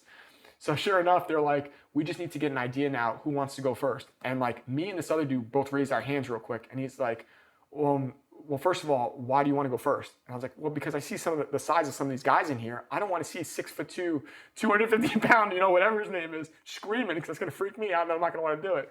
But the one dude that raised his hand was one of the suicide guys that like was going to take his life. So I was like, you go first, I'll go second. Cool. So again, in a nutshell, they tell you, we don't want you ruining anyone's experience or giving somebody false expectations because they're very different. So we're going to call you one at a time. This experience can be 45 minutes to 2 hours. It's the whole day the next day. Everyone else, please stay upstairs. So it's like you're waiting for the gallows. Like everyone's laying down. I can't even lay down. My stomach's so nervous. I'm just sitting and I'm waiting. And sure enough, like this like medicine dude comes in dressed in white. They like do their thing. And I'm trying to be open-minded this whole trip because they say they have success with it. So I'm like, I want my brain, whatever's going on, to be fixed. So sure enough, it's my turn. I go down there and you feel very safe. Like it's daytime, you're not in a dungeon. They've got the doors open again. I can hear, the birds, I can see the ocean. And I've got the therapist on either side of me and the doctor's here. And they're getting this little canister ready. I'm like, dude, somebody's giving me meth. Like, I don't know what's going on here. Because it's like a little white canister. And, I don't know anything about this stuff, but this is weird. They're vaporizing it with like one of those torch lighters. And he goes, I want you just to sip like you're drinking a coffee straw. Like, and I'll tell you when. So sure enough, like I get the straw. And I start getting like the tinglies and it's like kind of snowy. I'm losing my peripheral. I'm like, that's not bad. So he's like, well, they call the handshake. Like we're just getting your body ready for it. They're like, are you ready for the real dose? I'm like, yeah. So they start cooking it up and they're going to tell me that, like when. So keep going. I almost can't put any more in my lungs. They say stop. And then you're supposed to put your arms back and they lay you down to the count of 10. They got to like 7 and I can't even explain this like experience, but it was like you dropped Alka-Seltzer into water. Like I just dissolved. And like whatever visions I saw, whatever happened, the colors, it was literally mind blowing. Like it was insane. And then when you come out of that, a lot of guys feel love. I already got that back in 2016. I knew that wasn't possible to replicate, but I did get, the one thing I got was peace. And just to kind of sum up that experience, what I learned, which was really shocking out of that whole like trip down to Mexico, was I thought it was going to be childhood. I thought for sure it was going to be combat related or this. It showed me that I was dealing with an incredible amount of unresolved death. Like I hadn't processed it properly because every time it came up, I pushed it down, which is true, but it wasn't even on my radar. Like I was like, oh, maybe I'm just having TBI, I got a head injury, something like that. But no, it was like a lot of it was guilt related. Like that's part of my problem. Like I've got it, you got to let it go. And I remember like my abs were so tight and they're trying to talk me through it. Like you got to let it go, because I'm fighting. They're like, the medicine's always going to win, but I'm fighting it. And I had attached myself to that. So it wasn't that just it was unresolved. It was me. Like that's defined me. Like that was the chip on my shoulder for like giving me an excuse for certain things. Like that was it. So I had a hard time like letting it go. But after a while, like you just do, and then you get like flooded with the emotions and you're done. But yeah, that was in a nutshell, that was my Mexico trip. So I came out of that like feeling peace and like ready for like the next thing. It's so weird to even try to describe, but the point is like after you have this vision. So first of all, when I first did it, I'm like, I died. I just screwed up and died. I did drugs in Mexico. Now I'm dead. And then you have these visions, but like you're at peace and like you're very much aware. Like you just know you're not like wherever I came from. It sounds weird. It sounds like you got abducted by aliens. I'm telling you. But the point was when you come back, like once I start feeling the heaviness in my hands, like I remember that was the first thing I did. I was touching my hands. They didn't feel like mine. I was like, what is going on here? And then I'm like, well, that was kind of stupid. Like, okay, well, I did 5-MeO DMT. it takes a minute, and then you get hit. Like, it's almost like if you were naked under a blanket and somebody just yanks a blanket off and exposes it. So like, as I'm coming back and I'm thinking the experience done, no, like whatever that part is done, but now it shows me and I see it clear as day, like this is what you're holding on to. And it's not telling you what you want to hear, it's showing you what you need to hear and what you need to see. And it showed me all the death. I'm seeing the faces, I'm seeing, it's like a slideshow. I'm seeing, the triangle picture frame with the faces and the boots and the rifles, and I'm just getting hit with it, and you're just like, you start crying, you're trying to fight it, and that's where I was holding my breath, and they're just like, dude, let it go, let it go. And it's a very emotional, like, very taxing thing, but you finally do. Like, whatever the medicine does, I'm not an expert in that field, but it brings it to the surface and you have to deal with it, as bad as it is. But then by the end of it, you feel like complete and you're able to like move on as long as you're following the steps and like doing everything. And it did it. Like, from that moment on, like, changed my life. Like, it changed like what I was going to do for a living, like what I was, helping people, like doing what I do now. Like, it really did. It gave me a crisis identity for a while where I was like, who am I? It made me ask those questions. Like the motives behind, not necessarily who I am, that's one thing, but like the motives behind the things that I do. Like, why do you feel the need to do this? Why? I started asking the hard questions to myself, and that was very pivotal. That was only a couple of years ago. It's kind of weird. It's like a little bit embarrassing too, talking about that. It's like the one question you get asked when you go to the VA, and they don't even finish the answer. They're like, do you have any suicide? No. You know what I mean? Nobody wants to be that guy. But I'm telling you right now, like, just because you have to voice it and you have to, like, more people should be doing that. But going back to that December the 14th, like, I remember what that depression feels like, being that low. And I would struggle with that. Never that bad where I was like, I'm not going to work, but it got more destructive. Like, there was a point in time where I remember grabbing, I had an AK at the time because I handled them so much that I just ended up buying one. Like, that was my thing. But I remember sitting at my table where I was living in South Carolina when I was still stationed at Paterson. And I remember one night I had been drinking, I had been doing everything, and I was asking the questions in the wrong way. And for me, I don't know how it is for other people, but when I put that rifle down and thought about doing what I was going to do, it wasn't because, oh, life is so bad and I'm trying to end it. I was grasping for control. I was grasping for feeling because I felt so numb, probably a mixture of the medication and everything else. But I was like, something. Let me feel like scared. Let me feel excited. Let me feel something. Because I was so just existing and I didn't want to do that anymore. So that was not an attempt, it might be for some people. For me, it wasn't an attempt to end it all or because life's so bad. I was trying to like put your hand by the fire. How close can you get before you get burned? And again, I don't know if more people feel that way or not. So it's important for me to put that out there. But it was more for me to grasp some sense of control and to feel something. Those are the two things. I need to feel something, like sorrow, feel bad for yourself, because right now this emptiness, this struggling with what is even the purpose sucks. And then the other one is I'm in control. Like, I need to see, how far we're going to push this. So that was my like one really memorable, like, I have a weapon and this could potentially go bad moment. So when I got out, I went hard on like trying to find my place in the world, but I also went hard on needing, which is still important to me now, to be physically challenged and tested. So I got into ultra endurance sports. Like, I ran 1,500-mile races. I did half Ironman. Just a couple weeks ago, I told you I did that men's physique show. Like, I'm always looking to test the limits and push myself. Plus, it gives me something to work towards. So I need that. That's always like a pivotal, like a very important part of my life.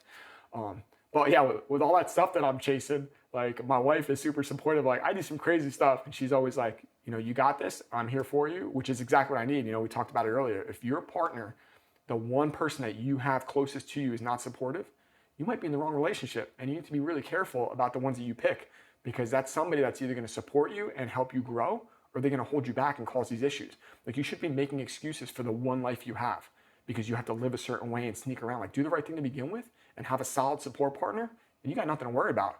So between that and these therapies and everything else, and finding my fit, like, sky's the limit. You know what I mean? I really felt that. So it kind of made everything full circle. So yeah, I have a wife. We got 5 kids at home. So you can imagine that's pretty busy, which is good because, so I do online coaching now. I'm a personal coach. And I'll help anybody that wants to change their life and is willing to put in the work. But the two people that I'm like most passionate about, the two groups, are discouraged dads, because I see it all the time. I see it at birthday parties where you go there and it's like they fell off the wagon, they're making excuses, and sometimes they're not even looking to change. They're just looking for somebody to validate the excuse. But I had it 3 weeks before the show. I'm sitting there and this guy doesn't know me from anything, but he kind of sees a little bit of, I'm in shape. And we start having a conversation, and he's in his mid-30s, married with 1 kid. So he goes down that route. Yeah, it's easier to be in shape when you're in your 20s. Then you get married and you're really busy. Plus I got a kid. I was like, dude, I'm turning 40 next year. I got 5 kids and a wife at home. Like, yeah, and I don't want to rub it in, but like, you get the point. And just saying that, like, you can see you kind of got it, like, backpedaled. So like, there's easy ways to help people out. Sometimes they just need that accountability. They need to know how. So the discouraged dads is big. And then obviously always my heart is, I call them lost warriors, because I know what that feels like. It's the guy, maybe the guy's getting out still now, even though the war's done. Like, you get those guys that are coming out and they don't know what to do. So they end up, gaining the weight or kind of losing themselves. The big thing is, I can give anybody a meal plan. I can give anybody a workout, but the big thing is addressing the mental. If you can't identify your why, or you can't have the hard conversations, then when things get difficult or you don't want to do something, you're not going to do them. And I see it time after time, like with, people that don't understand why they're doing it. Like, hey, I want to lose weight. Well, it's not just because you're fat. Who's relying on you? Or what did you used to be able to do that you're not doing anymore? Especially if you're a veteran, like whether you want to or not, and it might ruffle some feathers, but you have a responsibility forever. Unfortunately, you have a responsibility. If you're married, you have kids, you're a member of a community. There might come a day where those skills are needed. Are you able to perform? Can you do that? Why not? You owe it to yourself to give yourself that longevity and to stay in shape at the very bare minimum. Plus, I see how much having a mental issue, that being in shape can kind of help you. Like, I just said something about this not too long ago, because I'm sitting in the VA waiting room and I see it all the time. There are people that are so depressed, they're taking all these medications, they're not feeling any better off the medications, but they're not helping the situation because they're still eating like garbage. They're not doing any physical activity, which always blows my mind. Go for a walk. I'm not telling you to become a power lifter or a bodybuilder, but little changes consistently over time will do wonders. So that's the space that I'm working in, because I'm passionate about it. And I was like, oh, I can make money doing that too, help people out, but this is where I belong. Why am I doing this part-time, or why am I just doing this on the side? I can focus my energy, I can relate. So for me, this ended up being like the perfect scenario. My big platform is obviously Instagram, and then on Facebook too. So on Facebook, it's just William Kaisen. And then on Instagram, it's @TamelessFit. So that actually is one of my shirts. So it's TamelessFit. So @TamelessFit. And yeah, look me up. I'm going to admit I was a little bit nervous about this, because you don't really tell your story. And depending on what point in your life you meet people, like, they only get glimpses and pieces. And this is kind of the first time that, even though we skimmed over a lot of it, that I kind of told it collectively. And it's there's a lot of vulnerability in that. And when I first started watching, what you guys are putting out, I realized that there could be a lot of benefit in that, because somebody's sitting there thinking that they were alone or they were the only one. I still do that sometimes. Like, man, am I the only one that feels that way?